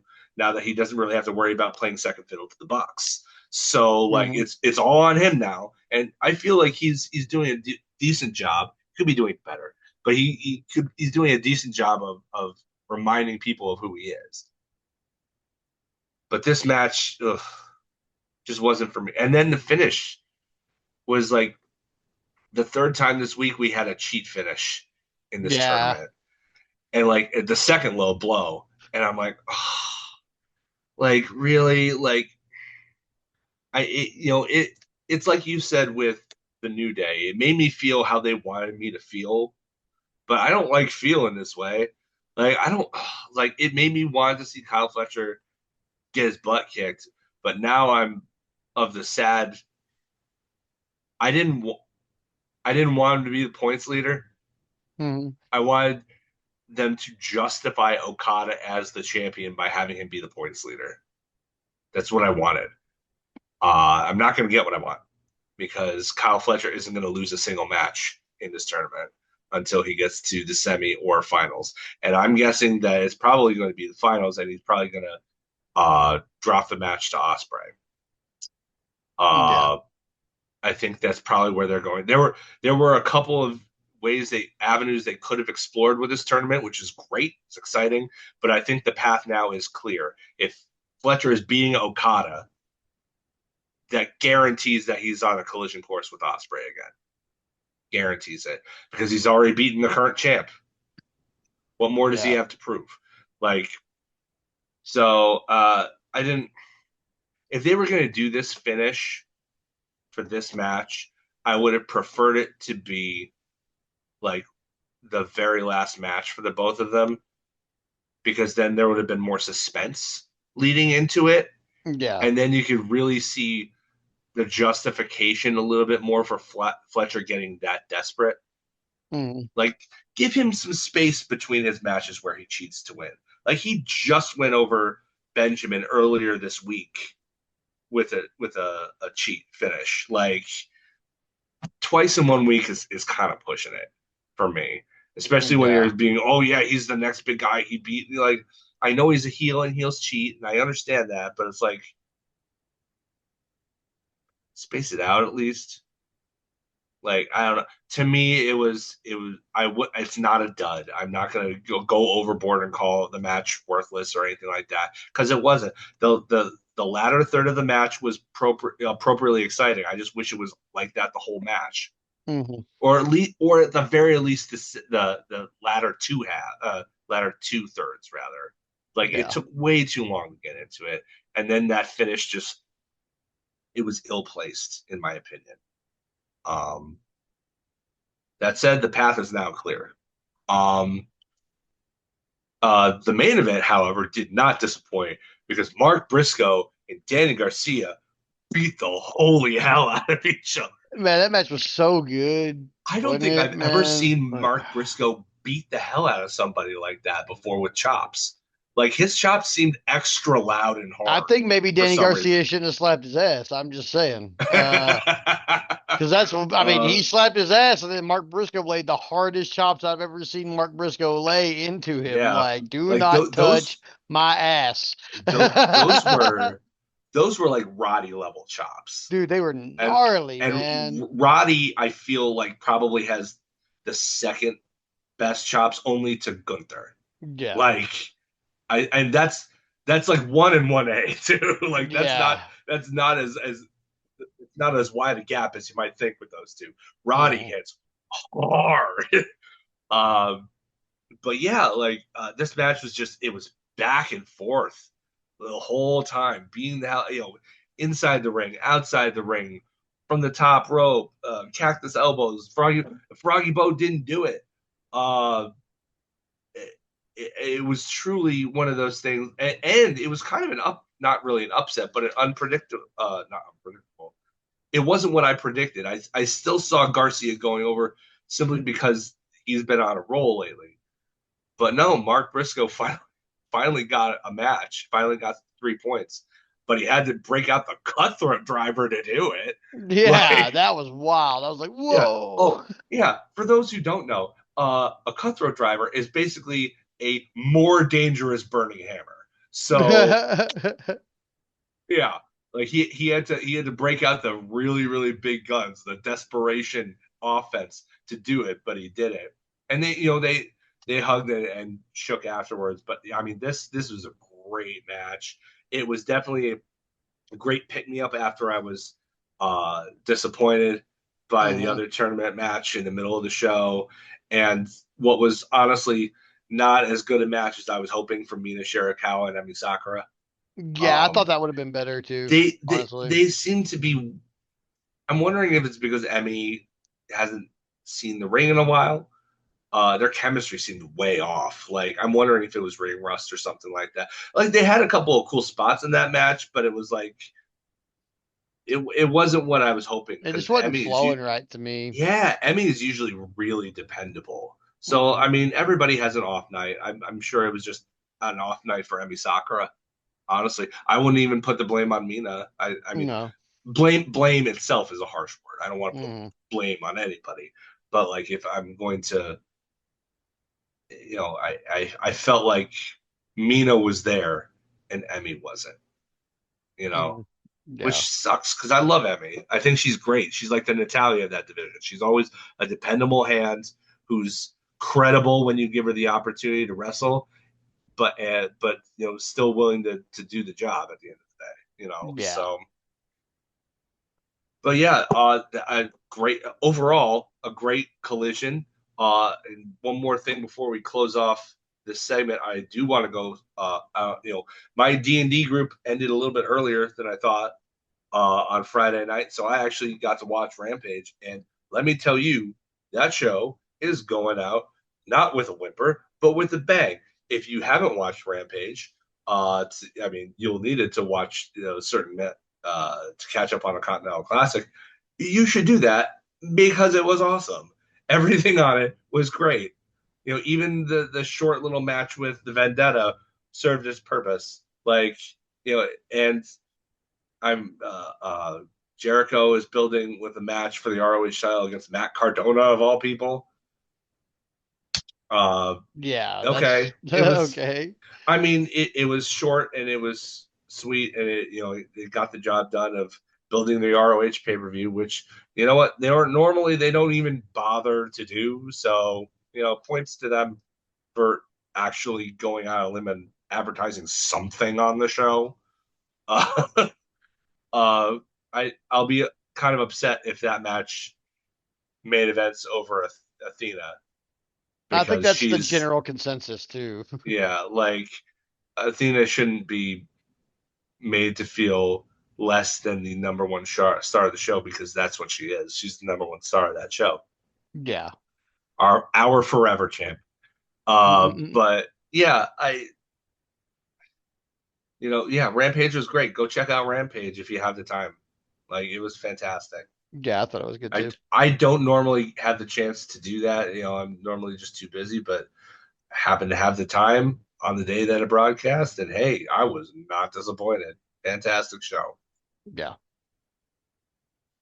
So with that, I think there's only one thing left to do.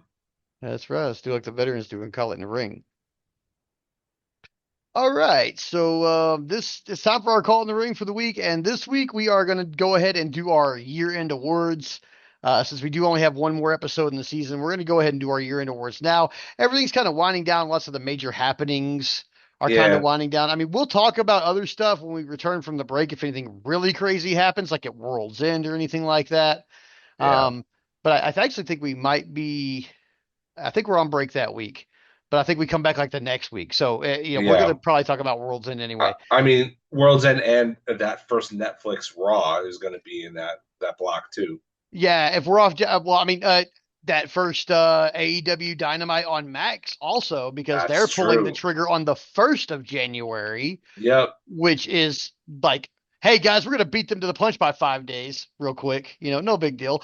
Well, So I mean, a year is what a year is. If it begins on the Wednesday, it's going to happen regardless. yeah, Like, I basically. don't think that was strategy so much as convenience. Yeah, But yeah, like, uh, oh, there's not a Monday before there's a Wednesday. Get them, like, yeah, something. Yeah, uh, so yeah, so this week we're gonna call it the ring with our awards for the year, and we're gonna go really off the cuff. I feel like, um, especially in this case, like neither of us are really that prepared with yeah, awards like already out. But I feel like when you're giving somebody an award, you should be able to give people their flowers without having to go to a committee or think too hard about it. Like if you think who's the best men's wrestler for AEW in a year, you whoever you think, I mean that's who it is. Like who's the first person that came to mind when you ask these questions. So yeah, I think we're going to kind of play a little game in that who is the yeah. who is this person. So And going off with what we cover here, I'll cover the AEW stuff, and Aaron will cover the WWE stuff. Since my opinion on WWE stuff probably wouldn't mean much. So, And I could offer an opinion on AEW stuff, but yeah, I'm here to cover WWE, so why not? yeah. With that said, Let's you know go with what? the big ones first, the obvious first. Okay, Let's go okay, with yeah, let's go to let's obvious. go with male and female wrestler of the year. Okay, okay. So, who's your male WWE wrestler of the year or AEW wrestler of the year, Adam?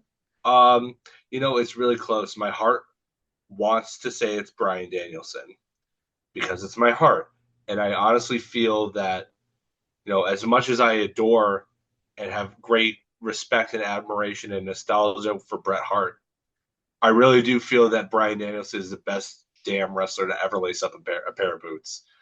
I really, really believe that in my heart of hearts, and I was so happy that he finally got to wear that belt, even for a little bit. Mhm. But he hasn't been here the whole year, and we're grading on the whole year. In that case, my vote is thrown Will Ospreay's way. I mean, the guy does not miss ever. Even in losses, he usually comes out looking better for it. He elevates everything he is. He comes off this heel run in New Japan, and he comes in as the ultimate baby face.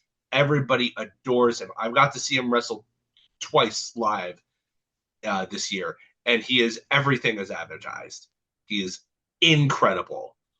Now that Danielson is, for all intents and purposes, sort of retired, he's not an active wrestler full time anymore.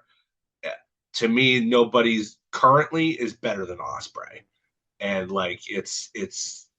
I wouldn't say it's not close. There are a couple of guys that are nipping at his heels, but like for my money, he had the great matches with Swerve. He put over Swerve to as international champion, to send a message to the boys that nobody should have a problem losing to the world champion, and helped establish Swerve as world champion, probably better than anybody else during that title reign, Mhm. including Christian Cage, who's a master at doing that kind of stuff, including Samoa Joe, who he won the thing off of. Like, I Mhm. don't think anybody did a better job of making him look like the world champion than Will Ospreay by losing to him clean. He lost to the heel-ish world champion clean to send a message that it's not about ego. He had this great feud with MJF.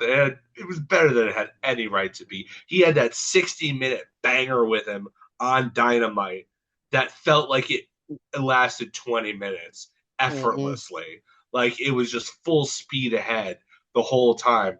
He helps elevate Kyle Fletcher. He helped elevate Takeshita. He ran it back with Ricochet. Like everything he did this year had a purpose, elevated somebody, and really re-energized the AEW brand in a way that it really needed to be re-energized after 2023.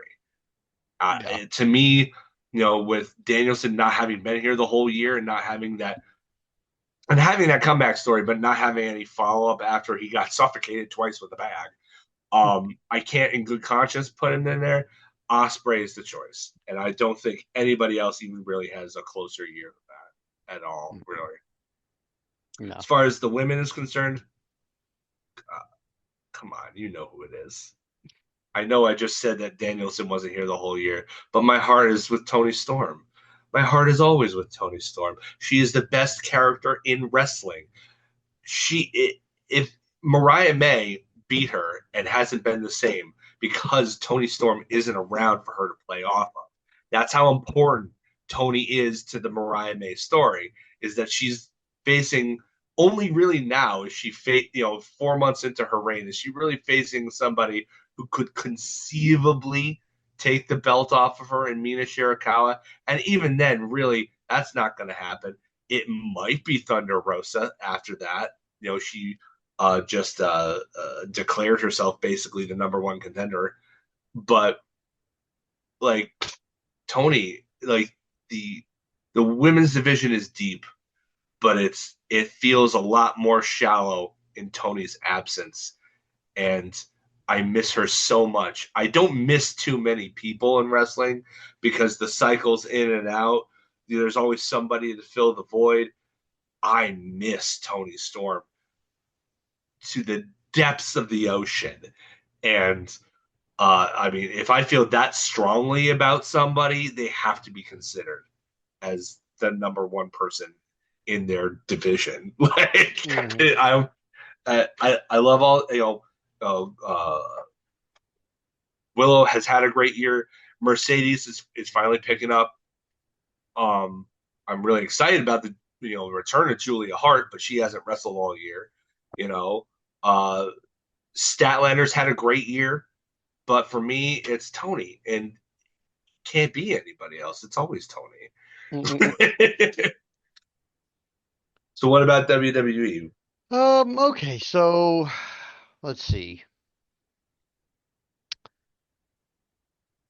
The men's wrestler of the year for WWE, a lot of people would be like, it's Cody Rhodes. It's obvious. No, it's not. It's Drew McIntyre.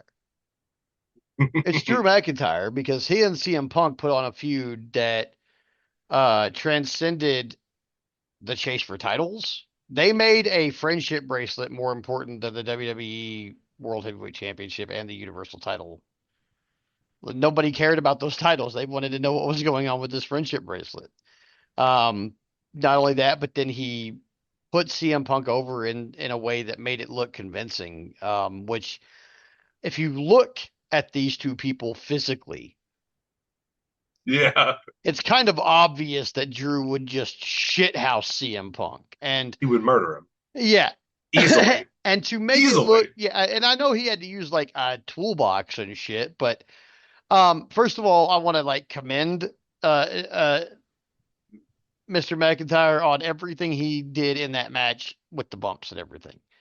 Um, he did some bumps that I didn't expect him to do, and he made it. He just made it look convincing. He made this ass whooping at the end of this look convincing, and he played the perfect antagonistic heel all the way up until said ass whooping. And he made everybody want him to get his ass whooped. I would argue that he was so entertaining that you couldn't really call him a heel. Like I mean, he it's. was getting lots of I mean, support online maybe he wasn't a because he heel was to so some people. entertaining. Let's be real. Some people were supporting him because he was facing CM Punk. Yeah, But yeah, I'm not denying that. at But the like same time, he I was. saw his online stuff and was like, dude, this is hilarious. Oh, dude, Where's his this guy been the whole time? it was insane, dude. Just that feud was easily one of the better feuds of the year, and out of either company. And he, Drew McIntyre deserves it. He is the best. He is probably by far just the best guy to insert in a feud. I can't wait till tomorrow night to figure out what's happening with him going into Yeah, Royal Rumble season and stuff. yeah, Um, as far as women goes, this one's way harder. yeah. It's not Because been we a have banner year for WWE women's division, from what I understand. it it's harder mostly because there's a lot of really good talent and they've all been kind of sharing time equally, and there hasn't been really anybody over anybody else to a huge extent. But really, if I have to go with my first instinct, it's Rhea Ripley. She is 100% the most over woman on the roster, period. It's not even Um, close. she's one of the few women and the only women's wrestler to ever make it into a Call of Duty game. Um, that in itself is a huge accomplishment over the last year. But we go on a little further and say, um, her her feud with where she's been chasing Liv and fighting with Liv over this last year has been really great. I mean, we all know she can beat Liv up like legit, and we all know it Yeah, could happen. Been Liv's just so snaky, and then Dom turning on her. I mean, she was just a crux part of some of the most compelling women's division stuff in WWE this year too. On top of being the most over and probably one of the three most accomplished wrestlers on that roster as far as women go. So, yeah, it has to be Rhea. I mean, just there's a lot of choices. I could justify any of them. I don't think I could justify any of them as well as I could justify for Rhea. yeah. So yeah, it's Rhea for sure. What about okay? What about tag team of the year? Tag team of the year. Let's just go with there aren't any women's tag teams really in AEW because there's no title to fight for. Right, right. So, like, how about for WWE, we can open it up to both divisions? Uh, I mean, that just seems fair since they have them, and if one of Um, them, if one of the women's tag teams was to be in your mind, be worthy of it, I wouldn't want to deny that to them. okay. So here's what I'll say. The WWE men's tag team division has in the last month or so been being worked on, and they are reviving that division. Mm-hmm. But previous to that last month or so, it was kind of a flat, barren shitscape. Yeah. Yeah. But on the women's side, Jade and Bianca have been dominant all year and have been facing some really good opponents and some really good matches. So, tag team of the year in WWE is Jade and Bianca. See, this is No why. question. This is why I I said mean, that I wanted to open it up just in case, because I knew that there was a chance that this might happen, and I wanted, if yeah. you were going to give them flowers, I wanted you to have the opportunity to do so. Oh, So yeah. yeah, They definitely deserve it as far as best tag team right now. Yeah. The men's division's getting better. A lot of tag teams are returning. We're getting some new packaging and it's ramping up. yeah, But as far as tag team wrestling in WWE is concerned, Jade and Bianca have carried it this year almost in its entirety. So they yeah. get the nod easily. So, uh, you're not going to like this. You're not going to like it, but it's the Young Bucks. It has to be the Young Bucks. It's been a down year. It's been a down year for tag teams, but they were the Yeah. only ones who were dominant for most of the year. The matches they did have were great. Sting chose them to be his final opponents, handpicked them, and they put on one of the best matches of the year from like a cathartic emotional perspective by putting him over with Darby. Uh, I mean, this is like I said, not been a banner year for tag team wrestling in AEW, which is really. Mm. I mean, they're turning it around now, but it's really sad because like that was one of the things that they wanted to build their foundation on. It was very clear from the start of AEW that they wanted to really focus on building up tag team matches as a main event worthy spectacle that they could put on in a main event, even of a pay per view eventually, and Yeah. have it sell. Um, they've struggled to do that in the last year or so, but the most consistent team was the Bucks. You may hate them. I know you're not a huge fan of them, but I don't think anybody else really has an honest uh, shot at usurping them from that.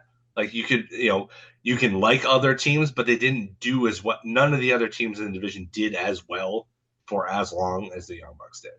Hmm. It just didn't, straight up. So like it's the Young Bucks. Clearly the Young Bucks. There's no choice. It's the Young Bucks.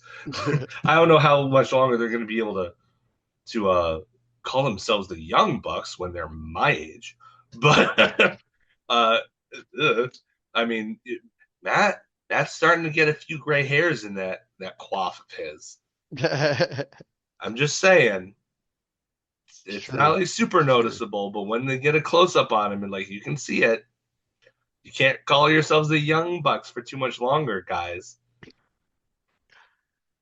Let's see here. How about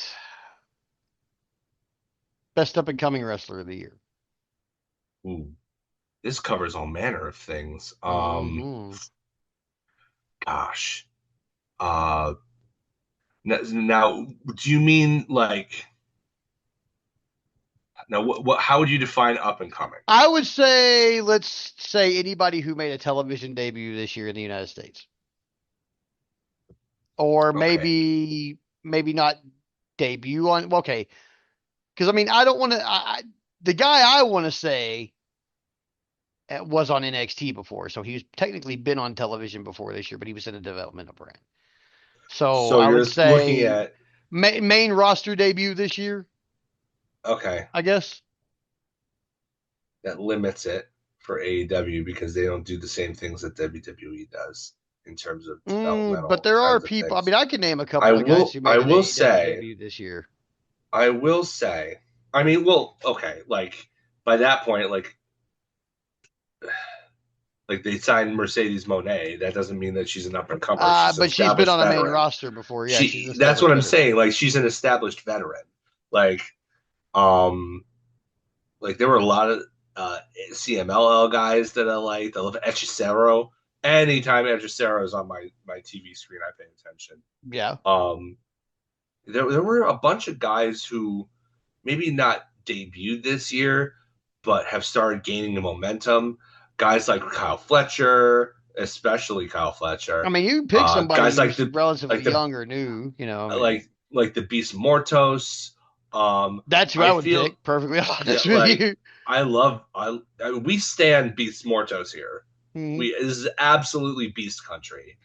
Um, but if you're talking about like who has the most upside going into 2025, I mean it's Kyle Fletcher, right? Like I mean, I would think so. Yeah. it's either Kyle Fletcher or you can make a case for Danny. You can make a case for Danny Garcia. Yeah.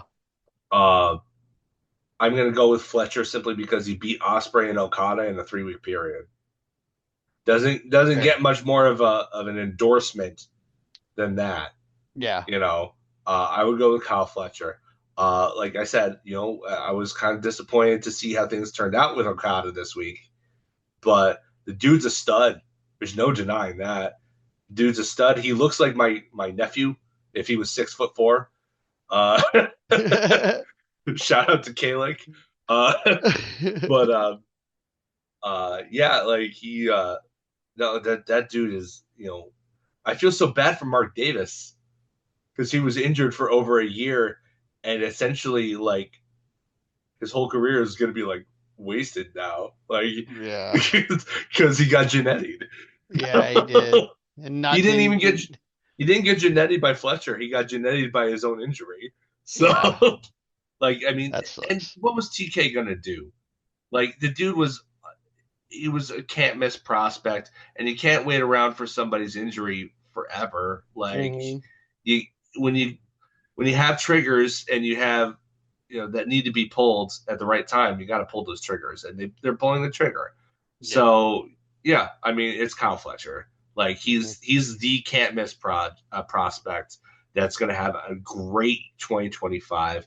Also, Danny Garcia is going to be there, and I'm hoping for the Beast Mortos because I want to, even if it's like a short 2 week TNT title reign, I want the dude to have something. I want it so bad for him because the oh, and Commander. We'll put Commander in that same category because that dude is getting over via nothing but his work Yeah. rate. You know, I mean, there Yeah. are lots of guys that fit this description. Kyle Fletcher is probably the best example of it, so we'll go with him. But I've got my eyes on a lot of guys who could have a really good 2025 if the creative is there for them. Mhm. For me, so you remember that you know how earlier we were talking about that baseball signing, and you were like, I'm not gonna say Yes, anything. So yes, normally I wouldn't give out an award like this because it's like the Madden curse. Like, hey man, that's the best rookie of the year, and then they're injured. yeah, But mine, I feel yeah, safe talking about because he's already been injured. yeah. So my Well, up there and you go. comer, my WWE up and comer 100% is Bronson Reed. Yeah. This Oh, guy, I thought you were gonna say Breaker. no, not Breaker, Bronson Reed. Now, okay, Ugh. I like Braun Breaker, and I'm glad he's got the Intercontinental title and all that. And I know his gimmick is to I'm not using my family, but don't fucking lie to me, bro. Okay? Yeah, You yeah. absolutely used your dad and your uncle to get into WWE. Don't fucking lie to me. Okay? Like I know how And this that's works. And it's okay. for Nepotism is fine in wrestling. yeah, Um yeah. The point is to not lean on it. You yeah. use it to get to walk through the door or to open the door, but you're the one who walks through it. Yeah. And And he's I mean walking through it. he's walking, Yeah. but Okay. in the interest of also not jinxing him at all, my guy's Bronson Reed. I mean, okay, so he already has the rookie injury curse taken care of. He's broken his Yeah. foot. And that Yeah. happened like last week or two, so I'm okay talking about this now. But over the last, like, I mean, dude, the guy basically showed up front. Like, okay, he's been on Raw this year, and like they're kind of pushing him up as a big beefy bad guy, like, and he's strong and he's harmful and he's just a fucking psychopath, and that's great, Yeah. right? Yeah. They've had him going against Braun Strowman. He beat Braun Strowman, and Braun Strowman beat him. Like, I think Braun Strowman took the third match, but like they had a really good like big man feud, but it was just kind of a mid card big man feud, and Yeah. then we're kind of ignoring what's going on with him for a little while, and then he shows up out of nowhere and he tsunamis Seth Rollins 7 fucking times, Yeah. and suddenly everybody knows who Bronson Reed is, and then he's Yeah. the fifth guy for the Bloodline at War Games. And I'm sorry, but if you come from like a middling big man feud and then suddenly you're the fifth guy in the main event of War Games, that's a And then pretty big step up in 6 months or so. And yeah. that's also with having a feud with Seth Rollins, one of the most over people in the company, and the former world heavyweight champion from this year. Bugging, like, they put him in feuds with the big guys. They're putting him up in the big storylines.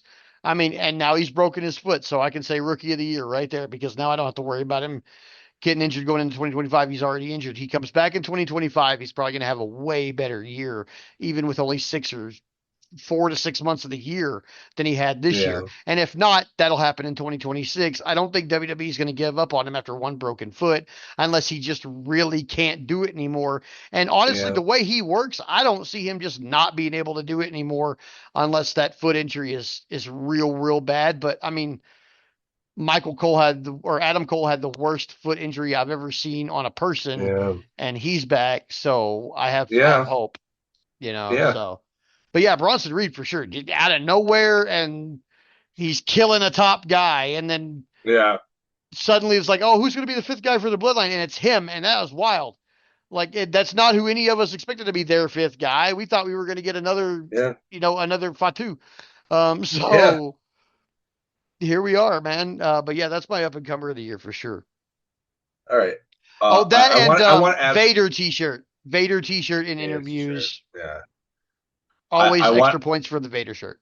to go back one 1 minute Okay. and also add in there Harley Cameron. Harley Cameron, baby. She's gonna have a great year. She's maximizes her minutes all the time. Every single Harley Graham was fantastic. Ah, I'm still shocked that it was Harley Cameron the whole time. I can't believe it. I can't believe Um, it. Yeah. Twice. Uh, but yeah, no, Harley Cameron is gonna have a real. I don't think she's gonna win a title, but I think she's gonna be in the mix and heavily featured in the coming year. Because how could you not? She's so entertaining. So I Oh, want to put oh, her in that category too. I have got a wild off the wall prediction for her for next year that we're going to talk about next week. There we go. We'll talk about that later. Yeah, I'm already, yeah, I'm we'll talk already, about that later. yeah. Um. So okay. So how about what was to you? What was your WWE? I mean, I already know this, but WWE storyline of the year. Oh, we had Drew McIntyre versus CM Punk. And I'll go ahead and cover Yeah. match of the year too, because they're Hell in the Cell was the best match in WWE this year. By Yeah. all measures of everything, that match was the best match in the company this year. It was brutal in the best way. Michael Cole prefaced the entire match with this isn't going to be a 5-star classic. It's going to be a knockdown dragout. And not only was it a knockdown dragout, but then Dave Meltzer gave it like 5.5 stars or six and a half Yeah. stars or some shit. So it was both things, It was both Mike. things. So, um, so yeah, I'll cover two awards right here. Best storyline, best match, Drew McIntyre Yeah. versus CM Punk, Hell in a Cell. No question. I mean, Cody finished his story this year, and then Drew and Punk said, "Hold my beer." Well, Punk wouldn't have one, but Well, okay, Punk said, "Punk, hold my hold O'Douls. my pups, hold my Pepsi," whatever. But yeah, they were like, "Oh, finish your story. We're gonna make people forget about you over a friendship bracelet," Yeah. and Yeah. that's exactly what they did. Yeah. The only reason I mean, I like Cody, but the only reason I'm paying attention to him right now is because Kevin Owens is going to give him his best match of the year at Saturday night's main And event. that's saying something. He's had reportedly good matches. I mean, he Mhm. had This is his best a feud of the year. widely acclaimed match with AJ Styles. I remember hearing Mhm. about like He's had some great so. matches, but Kevin Owens is about to give him his a hate filled Yeah, bashing of a match. And on top of that, storyline this is match. by far his best storyline of the year too. People are like, oh, would he finish the story? I don't care. Kevin Owens is the best heel he's faced this year. Period. Yeah. So that's where we're going next year. That's probably going to be the one. We'll see how this plays out for what I do next year. But right now, CM Punk and Drew, their Hell in a Cell match is the best match of the year. So let's go with your storyline and match of the year. Okay, so match of the year. Um, with respect to Osprey and Danielson, which was otherworldly. Mm, Absolutely. For me, my AEW match of the year was the one that I felt most satisfied me emotionally. And that was Danielson winning the belt from Swerve at All In. Like to me, I mean, the fact that it was a 5-star classic is icing. The cake is the moment. The cake is the moment where, after 3 years of being in AEW and sniffing the belt, really close, getting this close to it like 3 or 4 times, with just finally being able to do it on his farewell tour in front of what 50 or 60,000 screaming Europeans hmm was, to me, that I was jumping up and down screaming yes, yes, yes when that happened.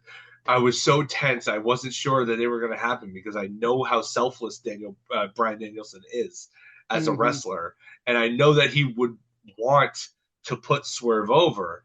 And I was like, no, no, you can't do that.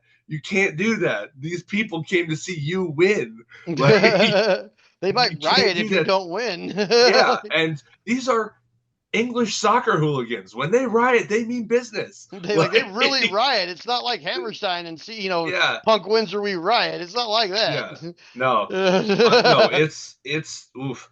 I It's To me Danielson that wins or we're was firebombing your house. Like yeah. To me, that match was the most cathartic moment in wrestling that I've had all year. I was elated. I was overjoyed.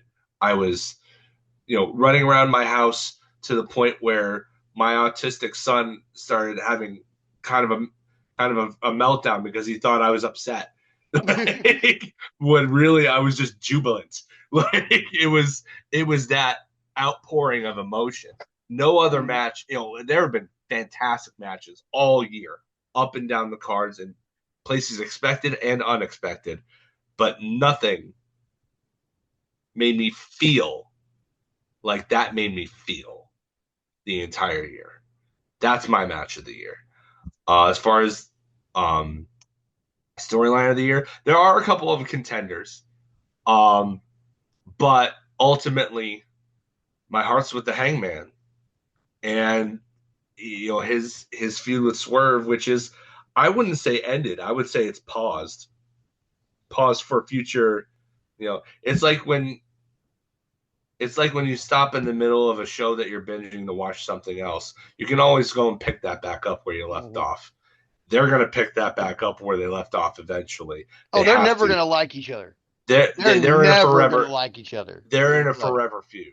yeah. But for the way that they handled Hangman, well, first of all, his exit, Hmm. to go be a new dad for the second time, take 3 or 4 months off so Swerve could win the belt and everything.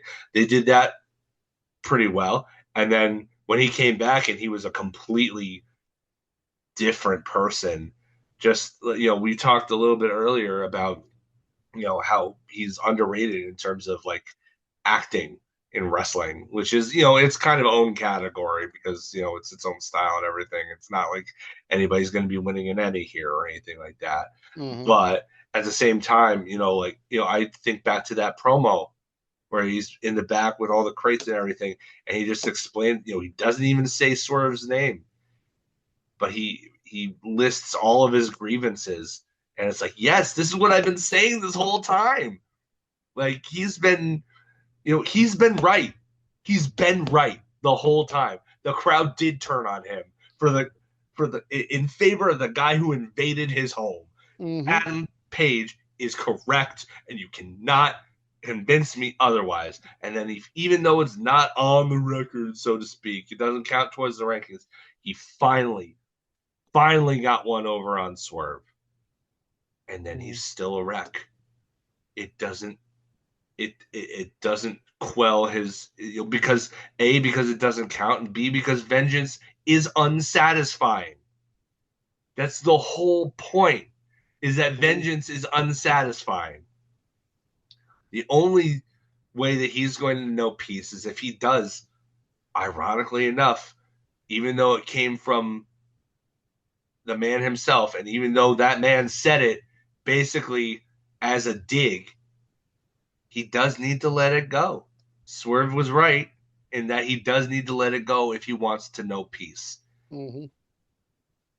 Like I said, Swerve said that, to get under his skin Hmm. specifically, but he wasn't wrong. And Hangman's Eventually, whole thing is to not know peace, so he's yeah, not gonna let it go. he's our anxious millennial cowboy. Yeah. Hangman Page is all of us. To me, there are a couple of other contenders, but nothing is more nuanced than the Hangman Adam Page character in Hmm. wrestling. And his interpersonal relationships with everybody are elevated because of how he conducts his character. And his feud with Swerve, while not over, it'll never be over until one of them or both of them retires. But as far as it progressed this year, yeah, nothing had me in AEW had me more invested than that. other than, Danielson winning the title. But that was a match and like a 1 month build. This was essentially the whole year. So for me, that's what it is. Hell yeah.